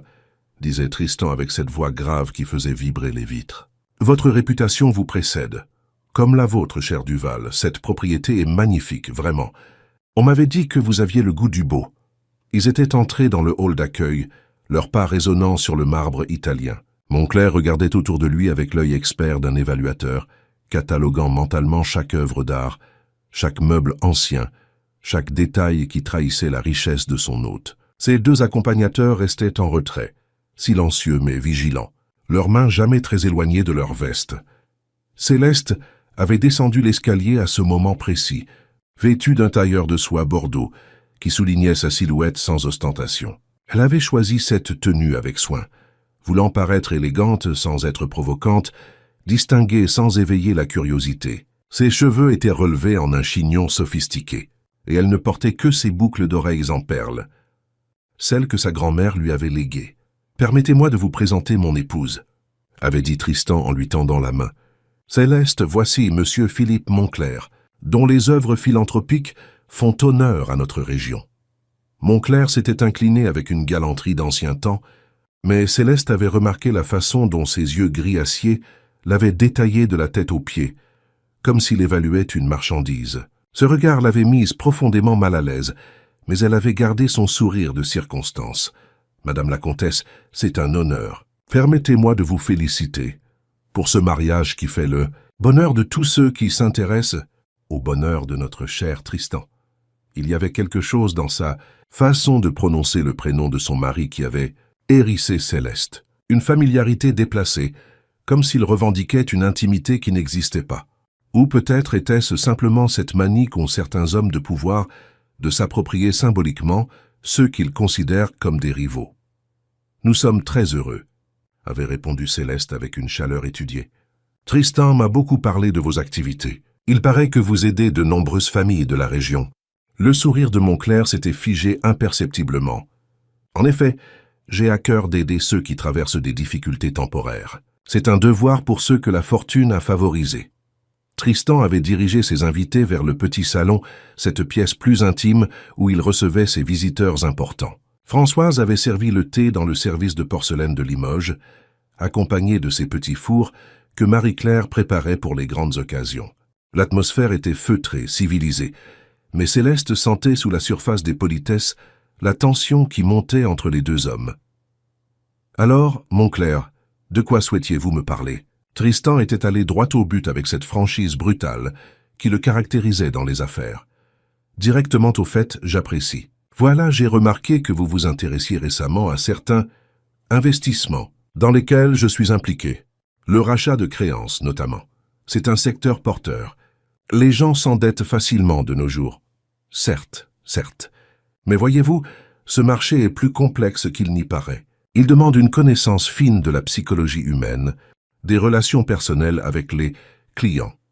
Ce n'est pas un domaine où l'on peut s'improviser. » Céleste écoutait cet échange en sirotant son thé, fascinée par la façon dont les deux hommes s'affrontaient à mots couverts. Montclair tentait manifestement de dissuader Tristan de continuer ses rachats de dettes, mais sans jamais mentionner explicitement les véritables enjeux. « J'apprends vite », avait répondu Tristan avec un sourire carnassier. « Et j'ai d'excellents conseillers. Sans doute. Mais permettez-moi de vous mettre en garde. Certaines familles peuvent se montrer ingrates envers ceux qui les aident. Elles promettent monts et merveilles, puis disparaissent dès que leur situation s'améliore. Il faut savoir se faire respecter dans ce métier. » Le sous-entendu était limpide. Montclair expliquait à Tristan qu'il fallait terroriser les débiteurs pour obtenir d'eux ce qu'on voulait. Céleste avait senti la colère monter en elle, mais elle s'était efforcée de rester impassible. « Je suppose que vous avez développé vos propres méthodes pour vous faire respecter », avait demandé Tristan. « Disons que j'ai appris à diversifier mes garanties. Parfois, la caution financière ne suffit pas. Il faut des garanties plus personnelles. » Céleste avait failli s'étrangler avec son thé. Cet homme était en train d'expliquer tranquillement, dans son salon, comment il utilisait le chantage et l'exploitation humaine pour s'enrichir. Et il le faisait avec le sourire, comme s'il parlait de stratégies d'investissement parfaitement légales. Que voulez-vous dire exactement? Tristan jouait l'ignorant avec un talent consommé. Eh bien, prenez l'exemple de la famille Moreau de Provins. Le père était menuisier, criblé de dettes. La solution évidente était d'intégrer la fille à mon personnel domestique. Malheureusement, elle a été soustraite à cette possibilité par un mariage inattendu. Le sang de Céleste s'était glacé. Montclair parlait d'elle, de sa propre famille, comme s'ils n'étaient que des pions sur un échiquier. Et il le faisait devant elle, sans la reconnaître ou en feignant de ne pas la reconnaître. Un mariage inattendu? Tristan avait haussé un sourcil. Oui, avec un certain comte Duval, si mes informations sont exactes. Un homme mystérieux qui rachète les dettes de mes clients et les épouse. Curieuse coïncidence, vous ne trouvez pas? Le silence qui avait suivi cette révélation était assourdissant. Montclair fixait Tristan avec un sourire satisfait, celui du chat qui vient de coincer la souris. Il savait. Il avait toujours su qui était Céleste, et il venait de révéler qu'il connaissait les véritables motivations de leur mariage. Très curieuse en effet, avait répondu Tristan sans se départir de son calme. Mais ne dit-on pas que l'amour frappe toujours au moment où on l'attend le moins? L'amour. Bien sûr. Montclair avait ri, un rire désagréable qui avait fait frissonner Céleste. J'aimerais rencontrer ce comte Duval. Il a l'air d'être un homme intéressant. Je lui transmettrai vos salutations. Mais revenons à votre proposition, si vous le voulez bien. Ma proposition est simple. Cessez de racheter mes créances et je cesserai de m'intéresser à vos affaires privées. Nous pourrions même devenir partenaires. J'ai de nombreuses opportunités à proposer à un homme de votre standing. Tristan avait fait mine de réfléchir, sirotant son thé avec une lenteur calculée. C'est une proposition intéressante. Laissez-moi y réfléchir. Bien sûr, Mais ne réfléchissez pas trop longtemps. Dans mon métier, les occasions ne se présentent qu'une fois. Montclair s'était levé, suivi de ses deux acolytes, qui n'avaient pas prononcé un mot de toute la visite. Qu'il avait serré la main de Tristan, puis s'était tourné vers Céleste. « Madame la comtesse, ce fut un plaisir. J'espère que nous aurons l'occasion de nous revoir bientôt. Dans de meilleures circonstances, peut-être. » Il avait appuyé sur ces derniers mots d'une façon qui ne laissait aucun doute sur ses intentions. Si Tristan ne cédait pas à ses exigences, Céleste en paierait le prix. Après le départ de leur visiteur, Céleste et Tristan étaient restés silencieux un long moment. L'atmosphère du salon semblait encore imprégnée de la menace que Montclair avait laissée derrière lui. Finalement, Tristan s'était dirigé vers le bar et s'était servi un whisky qu'il avait vidé d'un trait. « Il sait tout », avait-il dit finalement. « Depuis le début, j'ai l'impression. Cette visite n'était qu'une mise en garde. Plus qu'une mise en garde, Céleste, c'était une déclaration de guerre. » Tristan s'était approché d'elle et avait pris ses mains dans les siennes. Elle tremblait légèrement, et il avait ressenti une bouffée de tendresse protectrice qui l'avait surpris par son intensité. « Je vais vous faire escorter à Paris. Vous resterez quelques semaines chez ma sœur, le temps que je règle cette affaire. Il n'en est pas question. » Céleste avait libéré ses mains et s'était dressée devant lui. « Nous sommes ensemble dans cette bataille, Tristan. Je ne vous abandonnerai pas maintenant.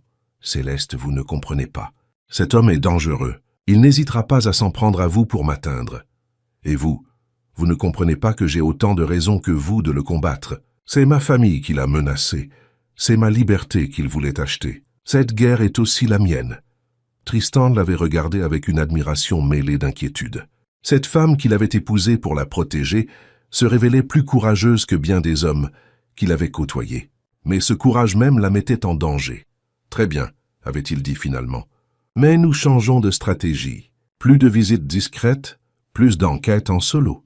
Nous devons frapper fort et vite, avant qu'il n'ait le temps de nous nuire. » Ils avaient passé le reste de la soirée à échafauder leur plan. Tristan avait contacté un journaliste d'investigation parisien, Antoine Mercier, qui s'était spécialisé dans les affaires de corruption financière. Céleste, de son côté, avait appelé tous les témoins qu'elle avait recueillis, les encourageant à formaliser leur plainte rapidement. Mais Montclair n'était pas homme à attendre passivement. Dès le lendemain, les représailles avaient commencé. Marc Dubois avait appelé en urgence. Des inspecteurs des impôts s'étaient présentés à sa mercerie pour un contrôle de routine qui s'était révélé être un harcèlement en règle. Sylvie Rousseau avait vu sa demande de crédit pour agrandir son salon de coiffure brutalement refusé par sa banque, sans explication. Et Élise Morvan avait été licenciée de chez Montclair pour faute grave. Une accusation inventée de toutes pièces. Il resserre l'étau, avait constaté Tristan en raccrochant après le 5e appel de détresse de la journée. Il veut faire comprendre à ses anciennes victimes qu'elles n'ont aucun intérêt à témoigner contre lui. Alors nous devons accélérer. Antoine Mercier peut-il publier son article dès cette semaine? Moi, j'en passe. Il lui manque encore quelques éléments. Des preuves financières, des documents qui établiraient le lien entre Montclair et ses méthodes illégales. Céleste avait réfléchi intensément. Et si nous les obtenions directement? Comment? Élise connaît la propriété de Montclair par cœur. Elle sait où il range ses dossiers, où il reçoit ses clients. Elle pourrait nous aider. Tristan avait secoué la tête. C'est trop risqué. Si Montclair découvre une intrusion, il ne découvrira rien si nous sommes assez malins. Et Élise a autant de raisons que nous de vouloir sa chute. L'opération avait été planifiée avec un soin méticuleux. Élise, qui gardait encore les clés de la propriété de Barbizon, s'était arrangée pour créer une diversion. Elle avait signalé une fuite d'eau dans les cuisines, obligeant Montclair et son personnel à se concentrer sur les dégâts, pendant que Céleste et Tristan s'introduisaient dans le bureau privé. La propriété de Montclair était un château du XVIIIe siècle, moins imposant que le domaine Duval, mais tout aussi luxueux. Son bureau se trouvait au premier étage, dans une pièce lambrissée de chêne où trônait un bureau empire qui avait dû coûter une fortune. C'est là que Montclair recevait ses victimes, dans ce décor intimidant destiné à leur rappeler sa supériorité. Céleste avait fait le guet pendant que Tristan s'attaquait au coffre-fort dissimulé derrière un portrait de Napoléon. Ses années dans les affaires lui avaient appris à crocheter ses serrures anciennes, et il avait réussi à l'ouvrir en quelques minutes. À l'intérieur, ils avaient trouvé un trésor, des dizaines de contrats léonins, des reconnaissances de dettes aux taux usuraires, des photos compromettantes, Et surtout, un carnet où Montclair notait ses arrangements spéciaux, avec un cynisme glaçant. « Regardez ça !» avait murmuré Tristan en feuilletant le carnet. Et il note tout, les sommes prêtées, les intérêts et les compensations, exigées quand les familles ne peuvent pas rembourser. Céleste avait lu par-dessus son épaule et avait senti la nausée la gagner. Montclair décrivait ses victimes comme des objets, notant leurs qualités respectives avec une précision de marchand d'esclaves. Amélie Dubois était désignée comme article de première qualité rentabilisé sur 6 mois. D'autres jeunes filles étaient cataloguées selon leur aptitude présumée. « Nous le tenons », avait-elle chuchoté. « Avec ça, il ne pourra plus nier. » Ils avaient photographié tous les documents avec l'appareil numérique de Tristan, remis le coffre en ordre, et s'étaient éclipsés aussi discrètement qu'ils étaient revenus. Élise les attendait dans les jardins, morte d'angoisse mais fière d'avoir participé à cette opération. « C'est fait ?» avait-elle demandé. « C'est fait. Dans une semaine, tout sera fini. » Mais Montclair était plus rusé qu'il ne l'avait imaginé. Le lendemain matin, Céleste avait reçu un appel qui avait fait vaciller toutes ses certitudes. « Allô, Céleste ? C'est maman. » La voix de Marguerite Moreau était tendue, effrayée. « Maman, que se passe-t-il ? » « Il y a des hommes, ma chérie. Ils disent qu'ils viennent de la part de Monsieur Montclair. Ils nous demandent de tes nouvelles. Ils veulent savoir si tu es heureuse dans ton mariage. » Le sang de Céleste s'était glacé. Montclair s'en prenait à ses parents pour faire pression sur elle. « Ne leur dites rien, maman. Surtout ne les laissez pas entrer dans la maison. Ils sont très polis, ma chérie. Ils disent qu'ils s'inquiètent pour toi, que ton mari a peut-être des activités qui pourraient te mettre en danger. Maman, écoutez-moi bien. Ces hommes mentent. Verrouillez toutes les portes. Fermez tous les volets et appelez immédiatement la gendarmerie. Dites-leur que des individus vous menacent. » Céleste avait raccroché et s'était précipitée vers le bureau de Tristan. Il était au téléphone avec Antoine Mercier, finalisant les détails de la publication, mais il avait immédiatement compris que quelque chose n'allait pas en voyant son visage défait. « Montclair s'en prend à mes parents », avait-elle annoncé sans préambule. Tristan avait raccroché et s'était levé d'un bond. « J'envoie immédiatement des hommes à Provins. Vos parents seront protégés. » Ce n'est pas suffisant. Il va recommencer avec d'autres victimes, d'autres familles. Nous devons l'arrêter maintenant. L'article sera publié demain, Céleste. Dans 48 heures, Montclair sera arrêté. Et en attendant, combien de personnes vont souffrir? Non, Tristan. Je vais aller le voir. Vous êtes folle. C'est exactement ce qu'il veut. Céleste s'était approchée de lui et avait posé ses mains sur sa poitrine, sentant sous ses paumes les battements accélérés de son cœur. Tristan, faites-moi confiance. J'ai un plan. Il avait plongé son regard dans le sien, cherchant à déchiffrer ses intentions. Dans les yeux verts de sa femme, il lisait une détermination farouche, mais aussi quelque chose d'autre, quelque chose qui ressemblait à de l'amour. Quel plan? Avait-il demandé, même s'il redoutait la réponse. Je vais lui proposer un marché, moi contre l'arrêt de ses persécutions. Le temps que votre journaliste publie son article. Jamais. La voix de Tristan avait claqué comme un fouet. Je ne vous laisserai pas vous sacrifier. Ce ne sera pas un sacrifice si vous venez me chercher. Elle avait souri, un sourire tremblant mais résolu. Vous m'avez sauvé une fois en m'épousant. Sauvez-moi une seconde fois en me faisant confiance. Tristan l'avait serré contre lui, sentant sa chaleur, respirant le parfum de jasmin qui émanait de ses cheveux. Cette femme était en train de lui proposer de jouer sa vie pour sauver des inconnus, et il réalisait qu'il l'aimait à en mourir. « Si vous faites ça, » avait-il murmuré contre son oreille, « si vous prenez ce risque, c'est que notre mariage signifie quelque chose pour vous. Il signifie tout pour moi, Tristan. Vous signifiez tout pour moi. » Ils s'étaient embrassés alors pour la première fois, avec la passion de ceux qui risquent de se perdre. Leurs lèvres s'étaient trouvées comme si elles s'étaient toujours cherchées, et Céleste avait senti son cœur exploser de bonheur, malgré la terreur qui l'étreignait. « Je vous aime », avait-elle chuchoté contre sa bouche. « Je vous aime aussi, et c'est pour ça que je ne vous laisserai pas y aller seul. » Ils avaient élaboré ensemble ce qui ressemblait à un plan suicide. Céleste se rendrait chez Montclair sous prétexte de négocier, pendant que Tristan alerterait les autorités et organiserait une intervention. Le timing devait être parfait. Trop tôt et Montclair s'échapperait. Trop tard, et Céleste paierait le prix de leur audace. Alors que la nuit tombait sur le domaine Duval, les deux époux se préparaient pour la bataille décisive.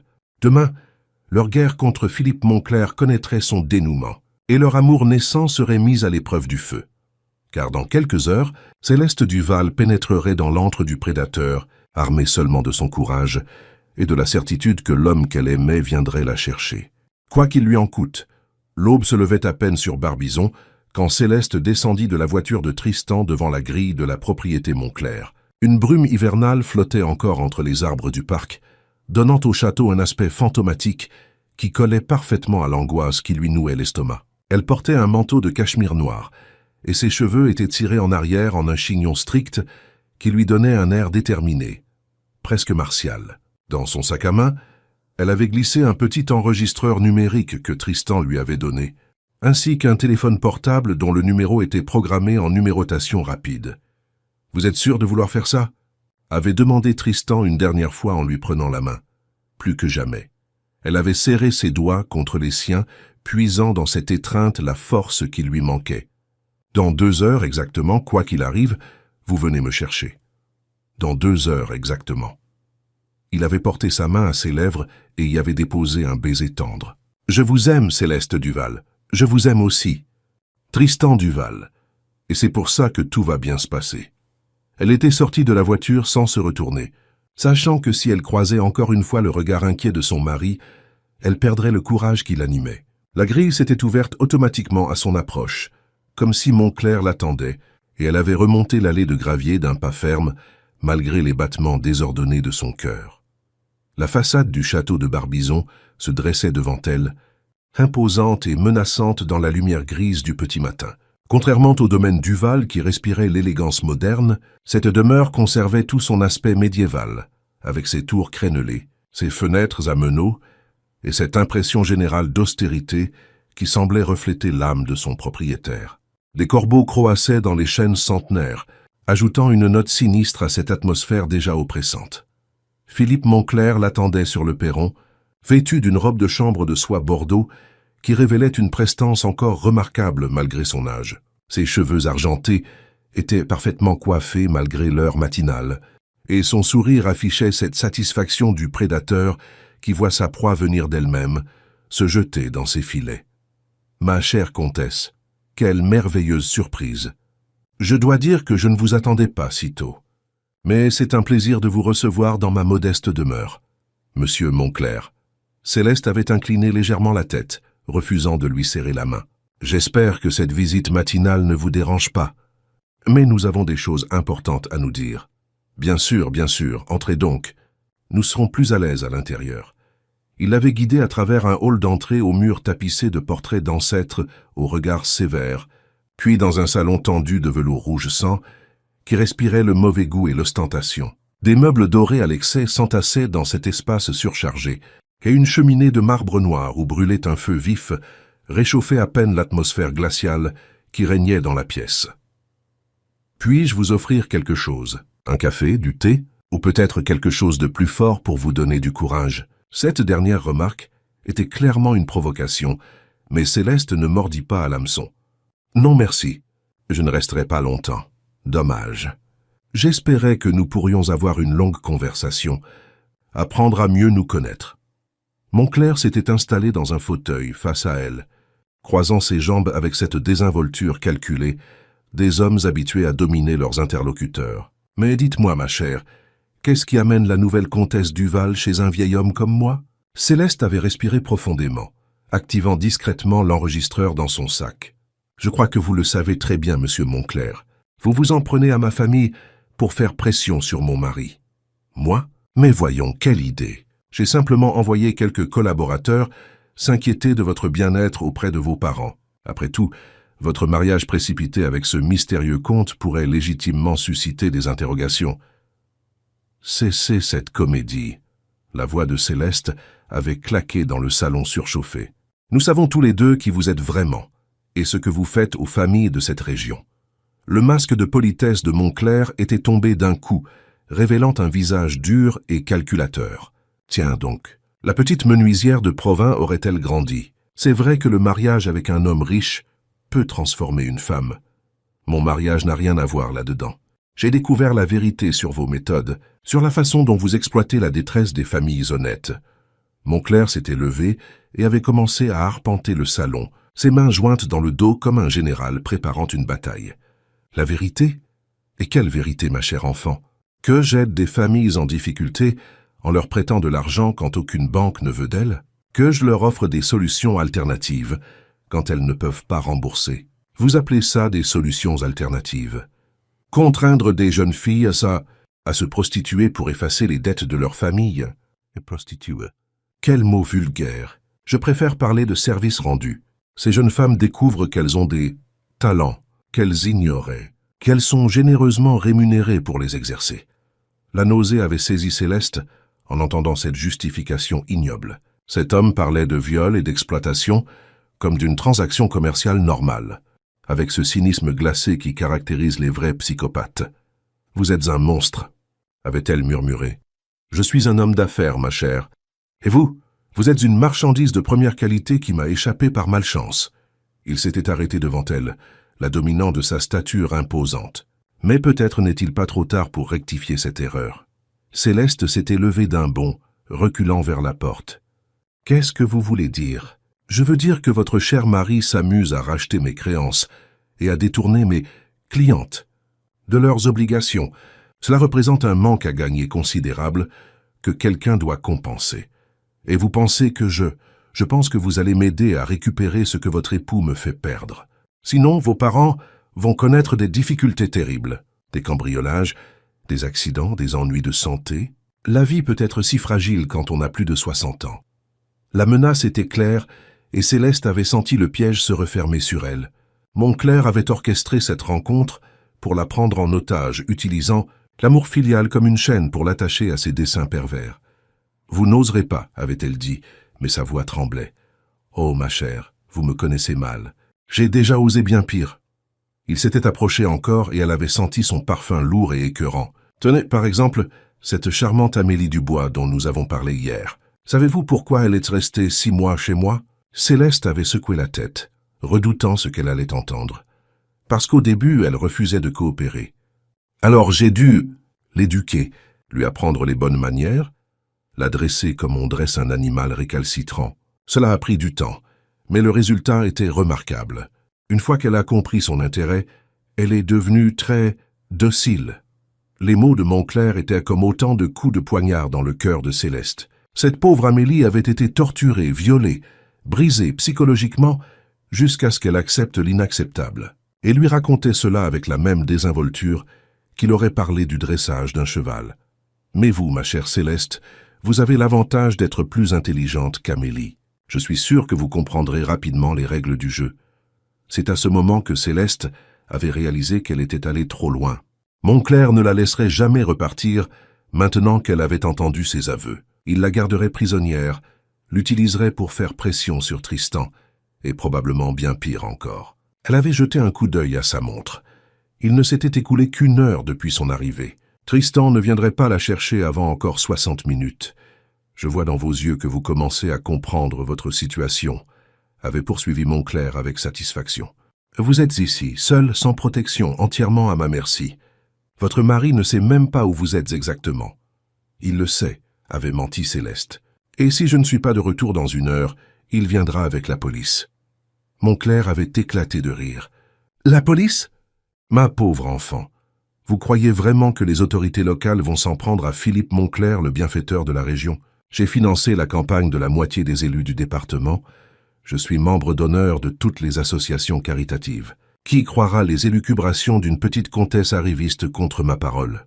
Il avait sorti un téléphone portable de sa poche et avait composé un numéro. Bertrand? Oui, c'est moi. Nous avons de la visite. Préparez la chambre bleue à l'étage. Oui, celle qui ferme à clé. Et dites à Marcel de venir, nous allons avoir besoin de ses talents de persuasion. Céleste avait senti la terreur l'envahir. Montclair parlait de l'enfermer. Et ce Marcel qu'il mentionnait ne présageait rien de bon. Elle avait discrètement sorti son téléphone de son sac, espérant pouvoir envoyer un message de détresse à Tristan. Mais Montclair l'avait remarqué. « Donnez-moi ça », avait-il ordonné en tendant la main. « Non. Donnez-moi ce téléphone où je fais passer un coup de fil à mes amis de Provins. Ils ont ordre d'être moins courtois qu'avec vos parents si je leur donne le signal. » Céleste avait hésité, puis avait lentement tendu son téléphone. « Montclair l'avait pris et l'avait jeté dans la cheminée où il s'était consumé dans les flammes. Voilà, maintenant nous ne serons plus dérangés. À ce moment, la porte du salon s'était ouverte sur un homme massif, aux traits brutaux, vêtu d'un costume mal ajusté, qui ne parvenait pas à dissimuler sa corpulence. Ses mains énormes pendaient le long de son corps comme des masses, et ses petits yeux porcins luisaient d'une lueur mauvaise. C'était manifestement Marcel, l'homme de main de Montclair. « Ah, Marcel, parfait. Je te présente notre invitée, la comtesse Duval.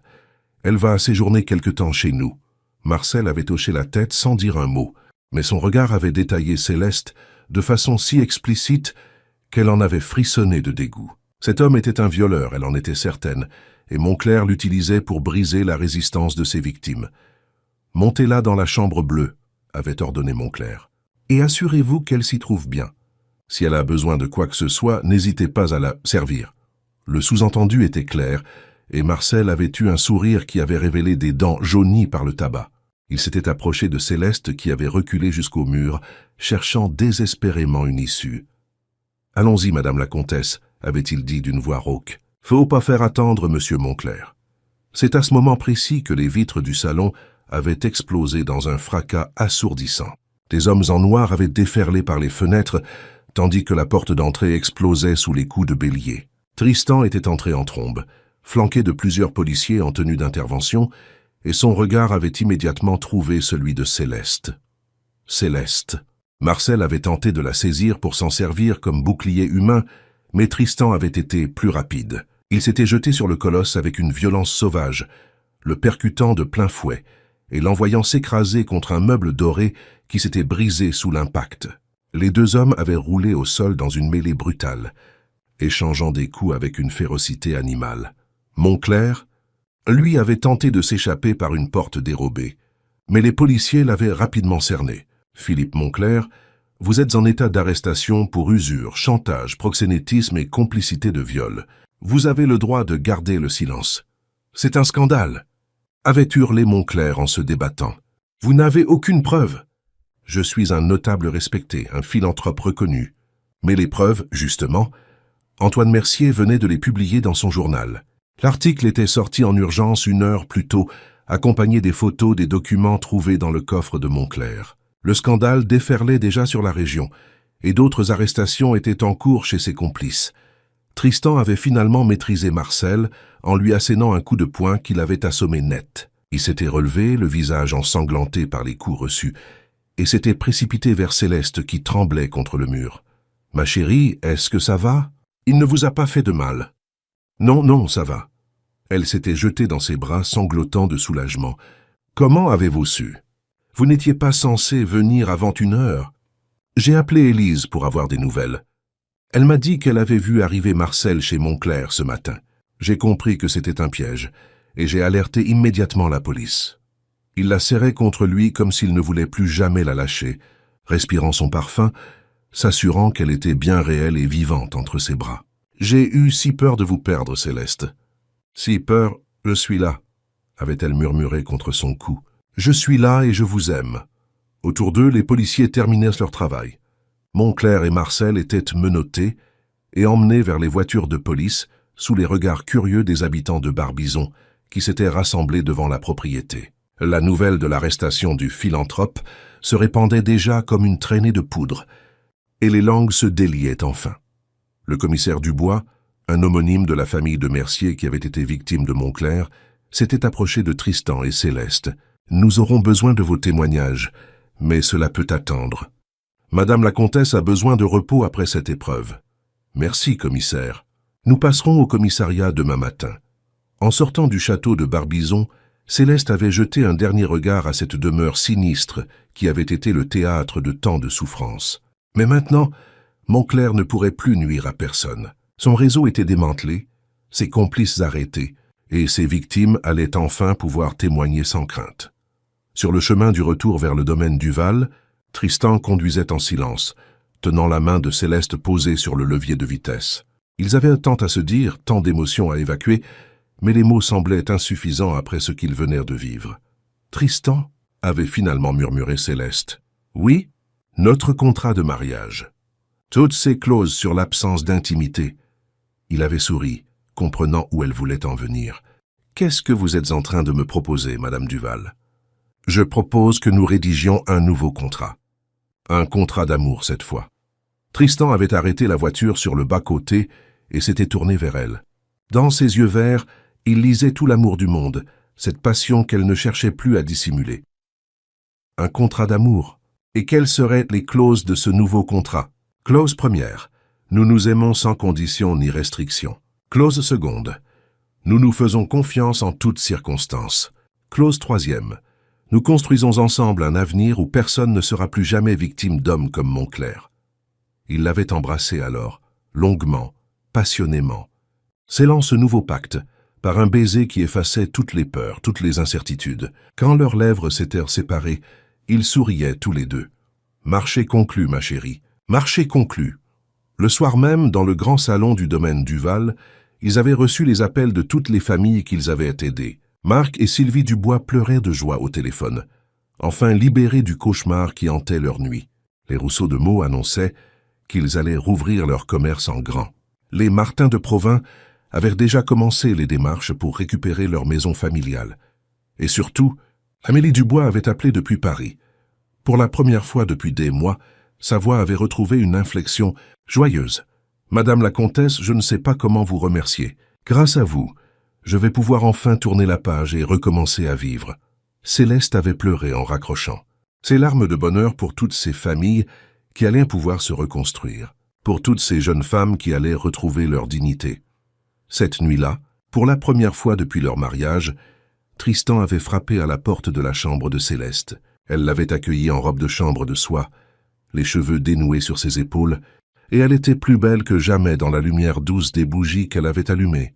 « Je voulais juste m'assurer que vous alliez bien, » avait-il dit, mais ses yeux disaient autre chose. « Je vais bien, très bien même. » Elle s'était approchée de lui, posant ses mains sur sa poitrine. « Et vous, comment vous sentez-vous ?»« Libre.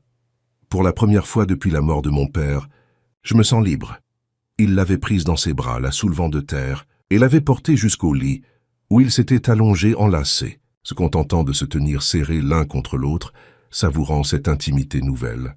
Ils avaient parlé jusqu'à l'aube, évoquant leur passé, leurs rêves, leurs projets d'avenir. « J'aimerais transformer une partie du domaine en centre d'aide aux familles endettées, » avait dit Tristan. « Offrir des conseils juridiques gratuits, des prêts sans intérêt, un soutien psychologique. Et moi j'aimerais créer une association pour aider les femmes victimes d'exploitation. Leur donner les moyens de se reconstruire, de retrouver confiance en elles.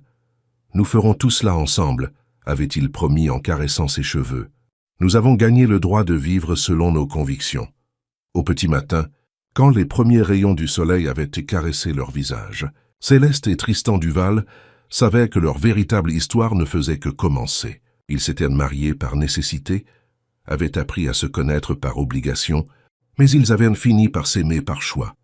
Et cet amour-là, forgé dans l'adversité et trempé dans le courage, était plus solide que tous les contrats du monde.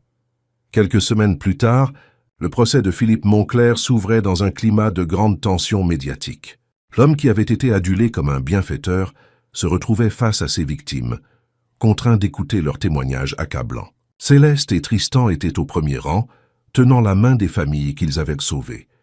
Montclair fut condamné à 20 ans de prison ferme, ses biens saisis pour dédommager ses victimes. Son réseau fut entièrement démantelé, et plusieurs élus locaux qui l'avaient couvert furent également mis en examen. Mais le plus beau dans cette histoire, c'était de voir renaître l'espoir sur les visages de tous ces gens qui avaient cru que leur vie était finie. Marc Dubois avait agrandi sa mercerie et employait maintenant 3 personnes. Les Rousseau avaient ouvert un salon de coiffure moderne qui ne désemplissait pas. Et Amélie avait repris ses études de droit, bien décidée à devenir avocate pour défendre d'autres victimes. Quant à Céleste et Tristan, ils coulèrent des jours heureux dans leur domaine de Fontainebleau, entourés de l'affection de Françoise, Henri, Marie-Claire et tous ceux qui étaient devenus leur seconde famille. Leur centre d'aide aux familles en difficulté ouvrait ses portes le mois suivant. Et Céleste venait de terminer sa licence de littérature avec mention très bien. 1 an après leur mariage contractuel, ils avaient organisé une vraie cérémonie de mariage dans la chapelle du domaine, entourés de toutes les familles qu'ils avaient aidées. Cette fois, Céleste portait une robe blanche brodée de perles et Tristan un smoking qui soulignait sa prestance naturelle. Quand ils s'étaient dit oui devant Dieu et les hommes, leurs voix tremblèrent d'émotion. Car ce oui-là n'était pas dicté par la nécessité ou la peur. C'était le oui de deux âmes qui avaient choisi de s'aimer pour l'éternité, quoi qu'il arrive. Et dans le carnet intime que Céleste tenait depuis leur rencontre, elle avait écrit ces mots qui résumaient parfaitement leur histoire. Parfois, ce que nous prenons pour une prison se révèle être une libération. Parfois, ce que nous croyons être la fin d'une histoire n'est que le commencement d'une autre, plus belle encore. Et parfois, l'amour naît là où on l'attend le moins, mais grandit là où il trouve le terrain le plus fertile, dans un cœur qui a appris à faire confiance.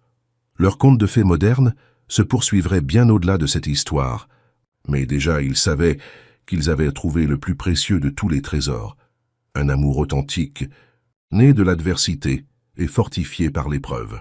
Un amour qui changerait non seulement leur vie, mais aussi celle de tous ceux qu'ils croiseraient sur leur chemin.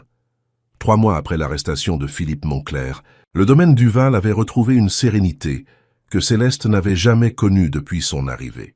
Les jardins renaissaient sous les premiers bourgeons du printemps, et cette renaissance de la nature semblait faire écho à celle de tous ceux qui avaient été touchés par leur combat. Les cerisiers du parc déployaient leurs fleurs blanches comme autant de promesses d'un avenir plus lumineux, et l'air tiède d'avril portait les parfums de jasmin et de lilas qui embaumaient les allées. Céleste se tenait dans le salon de musique, face au piano Steinway, qu'elle avait appris à apprivoiser grâce aux leçons de Madame Berlanger, une ancienne concertiste parisienne, que Tristan avait engagée pour elle. Ses doigts couraient sur les touches d'ivoire, interprétant une sonate de Chopin avec cette grâce nouvelle qu'elle avait acquise au fil des mois. La musique l'aidait à canaliser les émotions qui l'habitaient encore, cette joie mélangée de reconnaissance qui l'envahissait chaque fois qu'elle pensait au chemin parcouru. « Vous jouez divinement bien », avait murmuré une voix familière derrière elle.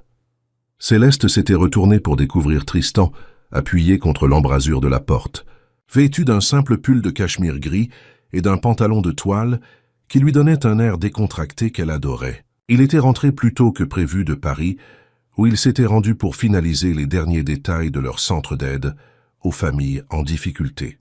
Dans ses yeux gris, elle lisait cette tendresse qui ne la quittait plus depuis qu'ils avaient cessé de jouer la comédie du mariage de convenance.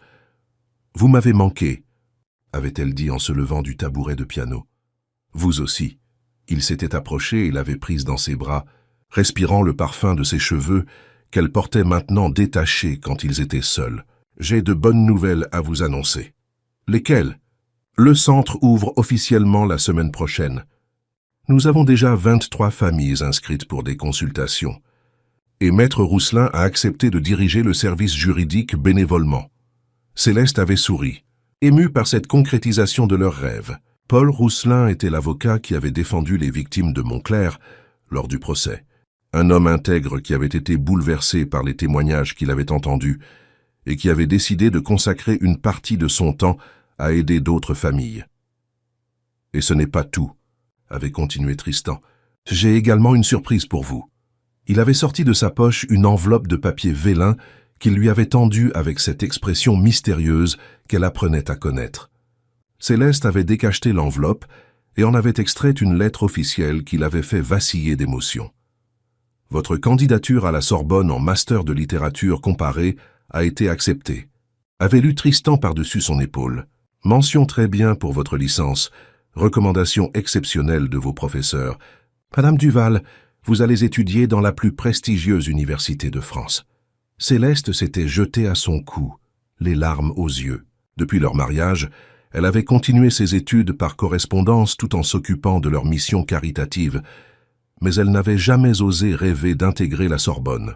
Tristan avait manifestement constitué un dossier à son insu et l'avait encouragé à postuler. « Comment avez-vous fait ? » « Je n'ai même pas passé les tests d'admission. Vos professeurs de Marne-la-Vallée m'ont aidé.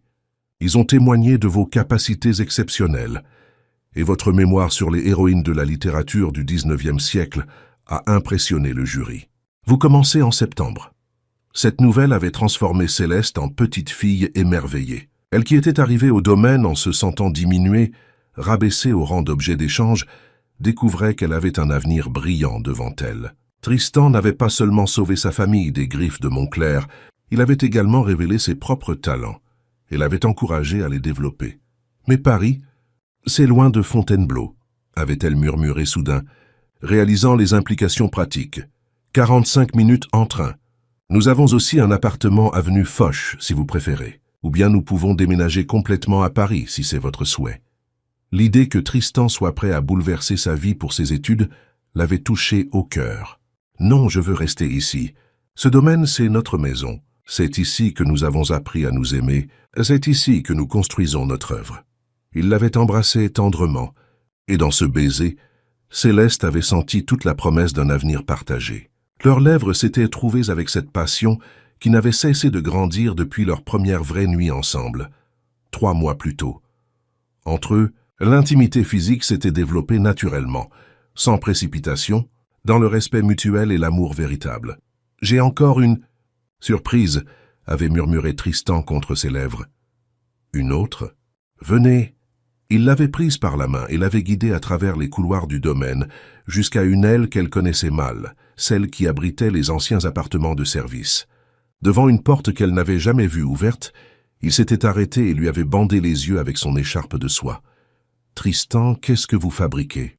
Faites-moi confiance. » Il l'avait fait avancer à tâtons, guidant ses pas avec une délicatesse infinie.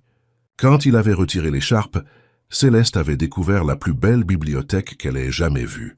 Les murs étaient couverts d'étagères de chêne blond du sol au plafond, remplis de milliers de livres aux reliures multicolores. Au centre de la pièce trônait un bureau d'époque avec une chaise de velours bordeaux et près de la fenêtre un canapé de lecture accompagné d'une lampe de bibliothèque. L'ensemble respirait cette atmosphère feutrée et studieuse des grandes bibliothèques universitaires.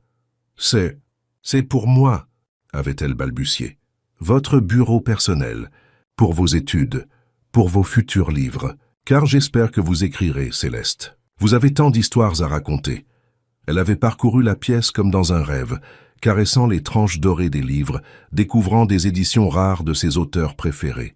Sur le bureau, Tristan avait fait installer un ordinateur portable dernier cri et tous les accessoires nécessaires à un travail d'écriture professionnel. « Comment saviez-vous que c'était exactement ce dont je rêvais ?» avait-elle demandé, les larmes aux yeux. « Parce que je vous observe depuis notre premier jour et que je vois dans vos yeux cette flamme particulière quand vous parlez de littérature. Parce que je vous aime, et qu'aimer quelqu'un, c'est vouloir qu'il s'épanouisse pleinement. » Cette déclaration avait bouleversé Céleste. Cet homme qui avait la réputation d'être dur et froid se révélait être l'être le plus attentionné qu'elle ait jamais rencontré. Il anticipait ses désirs, encourageait ses rêves, la soutenait dans tous ses projets. Leur mariage de convenance s'était mué en histoire d'amour absolu. « Je vous aime, Tristan Duval », avait-elle chuchoté en se blottissant contre lui. « Je vous aime comme je n'aurais jamais cru possible d'aimer quelqu'un. Et moi, je vous aime au-delà des mots, Céleste. Vous avez transformé ma vie. Vous lui avez donné un sens que je ne soupçonnais pas. » Ils étaient restés enlacés dans cette bibliothèque qui deviendrait leur refuge, leur sanctuaire privé, où ils passeraient de nombreuses soirées à lire ensemble, à discuter littérature et philosophie, à partager leurs réflexions sur la vie et l'amour. Ce soir-là, ils avaient dîné en tête-à-tête dans la petite salle à manger, éclairés par les bougies et accompagnés par le crépitement du feu dans la cheminée. Marie-Claire avait préparé un de ses chefs-d'œuvre, escalope de foie gras poêlé, filet de bœuf aux truffes, et pour finir, un soufflé au chocolat qui avait fait fondre Céleste de plaisir. Tristan avait ouvert une bouteille de champagne Krug 1996 pour fêter l'acceptation de Céleste à la Sorbonne. « À ma brillante épouse », avait-il dit en levant sa coupe. « À mon extraordinaire mari », avait-elle répondu en faisant teinter sa coupe contre la sienne. Ils avaient bu en se regardant dans les yeux, et dans ce regard échangé, ils avaient scellé 1000 promesses d'avenir. Leur amour n'était plus une surprise, plus une découverte. C'était devenu une évidence, une force naturelle qui guidait chacun de leurs gestes. Après le dîner, ils s'étaient installés dans le grand salon où Françoise avait allumé un feu de cheminée. Céleste s'était pelotonnée contre Tristan sur le canapé de velours, sa tête posée sur son épaule, et ils avaient parlé de leurs projets d'avenir. Le centre d'aide aux familles, les études de Céleste, leur voyage rêvé, et peut-être un jour, des enfants qui grandiraient dans ce domaine empli d'amour. « J'aimerais que nos enfants connaissent l'histoire de notre rencontre », avait dit Céleste, qu'ils sachent que parfois, les plus belles histoires d'amour naissent dans l'adversité. Ils la connaîtront, et ils sauront que leur mère était la femme la plus courageuse que j'ai jamais rencontrée. » Ces mots avaient réchauffé le cœur de Céleste. Elle repensait souvent à cette jeune fille de 19 ans qui était arrivée au domaine Duval 6 mois plus tôt, terrifiée et résignée à un sort qu'elle subissait. Cette fille-là avait disparu pour laisser place à une femme épanouie, confiante, amoureuse et aimée. Au cours des semaines suivantes, l'ouverture du centre d'aide aux familles avait marqué une étape importante dans leur vie commune. Céleste avait organisé l'inauguration avec un soin méticuleux, invitant toutes les familles qu'ils avaient aidées, ainsi que les personnalités locales qui soutenaient leur démarche. Le maire de Fontainebleau était venu couper le ruban, accompagné du préfet de Seine-et-Marne, qui avait salué leur initiative. Mais le moment le plus émouvant avait été l'arrivée d'Amélie Dubois, venue spécialement de Paris pour l'occasion. La jeune femme avait considérablement changé. Ses cheveux avaient retrouvé leur éclat, son regard sa vivacité, et elle portait un tailleur-jupe qui lui donnait l'allure d'une future avocate. Elle avait serré Céleste dans ses bras avec une émotion qui avait fait pleurer l'assistance. « Madame la comtesse, sans vous, je ne serais jamais devenue celle que je suis aujourd'hui. Vous m'avez rendu ma dignité. » « Non, Amélie, votre dignité, vous ne l'aviez jamais perdue. Nous vous avons juste aidé à la retrouver. » Marc et Sylvie Dubois étaient également présents, rayonnant de fierté pour leur fille qui reprenait ses études, et pour ce centre qui aiderait d'autres familles à éviter leur calvaire. Tous les témoins du procès Montclair étaient là, formant une grande famille unie par l'épreuve surmontée et l'espoir retrouvé. Le discours de Tristan avait été simple et émouvant. Ce centre n'est pas seulement un lieu d'aide juridique et financière, c'est un symbole. Le symbole que la solidarité peut triompher de l'exploitation, que l'amour peut vaincre la peur, que l'union fait la force. Ma femme et moi-même sommes honorés de pouvoir offrir cet outil à notre région. Quand il avait dit « ma femme », Céleste avait senti son cœur se gonfler d'orgueil. Plus de mariage de convenance, plus de contrats froids et calculés. Juste l'amour pur et simple.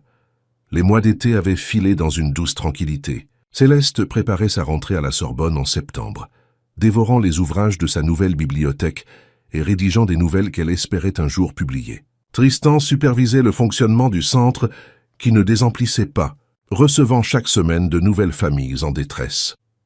Ils avaient également voyagé, découvrant ensemble l'Italie, la Grèce, l'Espagne. Ces voyages de noces tardifs leur avaient permis d'approfondir leur complicité, de partager des merveilles et de créer des souvenirs qui leur appartiendraient pour l'éternité. À Venise, Tristan lui avait offert une bague de fiançailles, ornée d'un saphir entouré de diamants, en lui expliquant qu'elle méritait d'avoir été demandée en mariage en bonne et due forme. Céleste Duval. « Acceptez-vous de m'épouser par amour cette fois ?» avait-il demandé en s'agenouillant sur la place Saint-Marc. « Oui, 1000 fois oui », avait-elle répondu sous les applaudissements des touristes émus. Ils s'étaient remariés religieusement en août, dans la chapelle du domaine qu'ils avaient fait restaurer pour l'occasion. Cette fois, Céleste portait une robe de dentelle française qui avait appartenu à la grand-mère de Tristan, et lui un smoking de coupe ancienne qui soulignait sa prestance naturelle. Pierre et Marguerite Moreau pleuraient de joie dans le premier rang, encore incrédules devant le bonheur de leur fille. Françoise avait organisé la réception dans les jardins du domaine, sous des tonnelles de roses blanches et de jasmin. 300 invités s'étaient pressés pour célébrer cette union qui avait commencé dans la nécessité et s'épanouissait dans l'amour véritable. Le photographe du mariage avait immortalisé ce moment où Céleste et Tristan s'étaient dit oui devant Dieu, leur visage rayonnant de bonheur. À l'automne, Céleste avait commencé ses cours à la Sorbonne, avec un enthousiasme qui l'étonnait elle-même. Chaque matin, elle prenait le train pour Paris, et chaque soir, elle retrouvait Tristan au domaine pour lui raconter sa journée. Ses professeurs avaient rapidement remarqué ses qualités exceptionnelles, et elle excellait dans toutes les matières. Un jour de novembre, alors qu'elle rentrait de cours, elle avait trouvé Tristan dans son bureau, penché sur des documents qu'il avait rapidement dissimulés à son arrivée. « Qu'est-ce que vous me cachez encore ?» avait-elle demandé en riant. « Rien d'important. Comment s'est passée votre journée ?»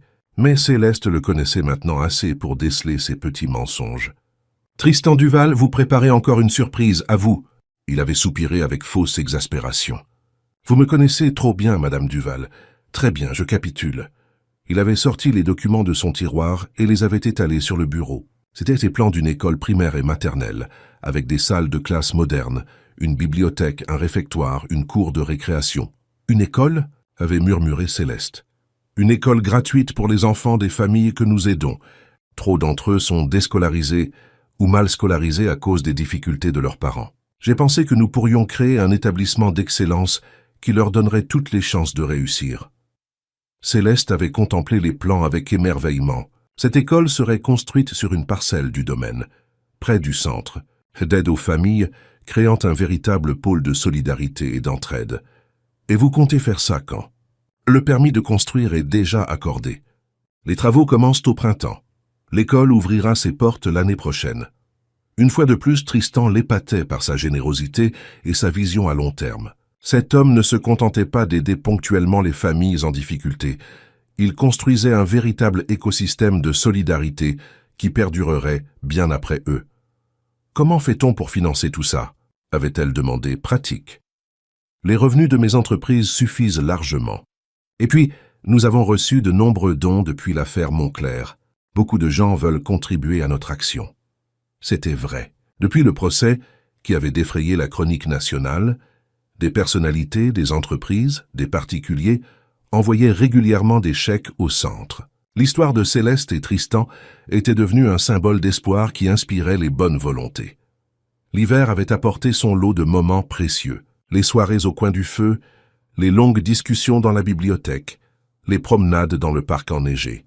Céleste excellait dans ses études et commençait déjà à rédiger son mémoire de master sur « Les héroïnes romantiques face à l'adversité » de Jane Eyre à Anna Karénine. Un soir de décembre, alors qu'ils se préparaient pour la traditionnelle fête de Noël qu'ils organisaient chaque année pour les familles du centre, Céleste avait senti que quelque chose avait changé en elle. Une fatigue inhabituelle, des nausées matinales, une sensibilité accrue aux odeurs. Elle avait d'abord préféré ne rien dire, attendant d'être sûre. Mais quand le test de grossesse s'était révélé positif, elle n'avait pas pu contenir sa joie. Elle portait l'enfant de l'homme qu'elle aimait. Cet enfant qui grandirait dans l'amour et la sécurité qu'elle-même n'avait pas toujours connu. Pour annoncer la nouvelle à Tristan, elle avait choisi le soir de Noël. Après que tous leurs invités furent partis, après que les derniers rires d'enfants se furent éteints dans le grand salon, elle l'avait pris par la main et l'avait emmené dans leur chambre. « J'ai un cadeau de Noël un peu particulier pour vous », avait-elle dit en lui tendant une petite boîte enrubannée. À l'intérieur, il avait trouvé une paire de chaussons de bébé en laine blanche avec un petit mot. « Pour papa, avec tout l'amour de maman et de notre petit miracle. » Tristan avait levé vers elle des yeux où brillaient des larmes qu'il ne cherchait pas à dissimuler. « Vous, nous allons avoir un bébé. »« Oui, pour le mois d'août, d'après mes calculs. » Il l'avait soulevée de terre et l'avait fait tournoyer en riant de bonheur, avant de la reposer délicatement, comme si elle était devenue infiniment précieuse et fragile. « Je vous aime, Céleste. Je vous aime, vous et notre enfant. » Cette nuit-là, ils avaient fait l'amour avec une tendresse nouvelle, conscients qu'ils créaient leur famille, qu'ils donnaient vie à leur amour. Dans l'obscurité douce de leur chambre, enlacés sous les draps de soie, ils avaient murmuré 1000 projets d'avenir pour ce petit être qui grandissait déjà dans le ventre de Céleste. Les mois suivants avaient été un tourbillon de bonheur et de préparatifs. Céleste continuait ses études malgré sa grossesse, déterminée à terminer son master. Tristan supervisait les travaux de l'école qui prenaient forme rapidement.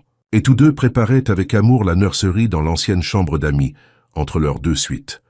Françoise était aux anges, se comportant déjà comme une grand-mère gâteau. Marie-Claire préparait des plats spéciaux pour les futures mamans, et Henri avait commencé à fabriquer un berceau en bois de chêne dans son atelier. Au printemps, l'école Céleste et Tristan Duval avaient ouvert ses portes avec 25 élèves issus des familles aidées par le centre. Céleste, malgré son ventre arrondi, avait tenu à assister à l'inauguration et à accueillir personnellement chaque enfant. « Ces enfants auront toutes les chances de réussir », avait-elle dit dans son discours.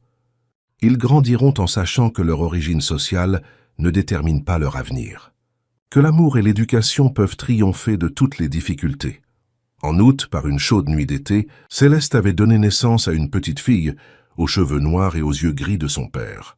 Il l'avait appelée Marguerite. En hommage à la mère de Céleste, et espérant son second prénom, parce qu'elle incarnait tous leurs espoirs d'avenir.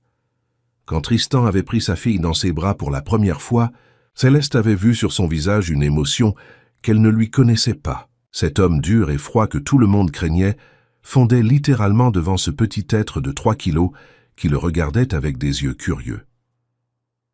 « Bonjour ma princesse », avait-il murmuré contre la joue de sa fille. « Papa et maman vont t'aimer pour l'éternité. » Marguerite Espérance Duval était née dans l'amour le plus pur, entourée d'une famille unie et de tous ceux qui les aimaient. Elle grandirait dans ce domaine de Fontainebleau, où résonnaient maintenant les rires d'enfants, les conversations des familles aidées, les bruits d'une vie pleine et généreuse.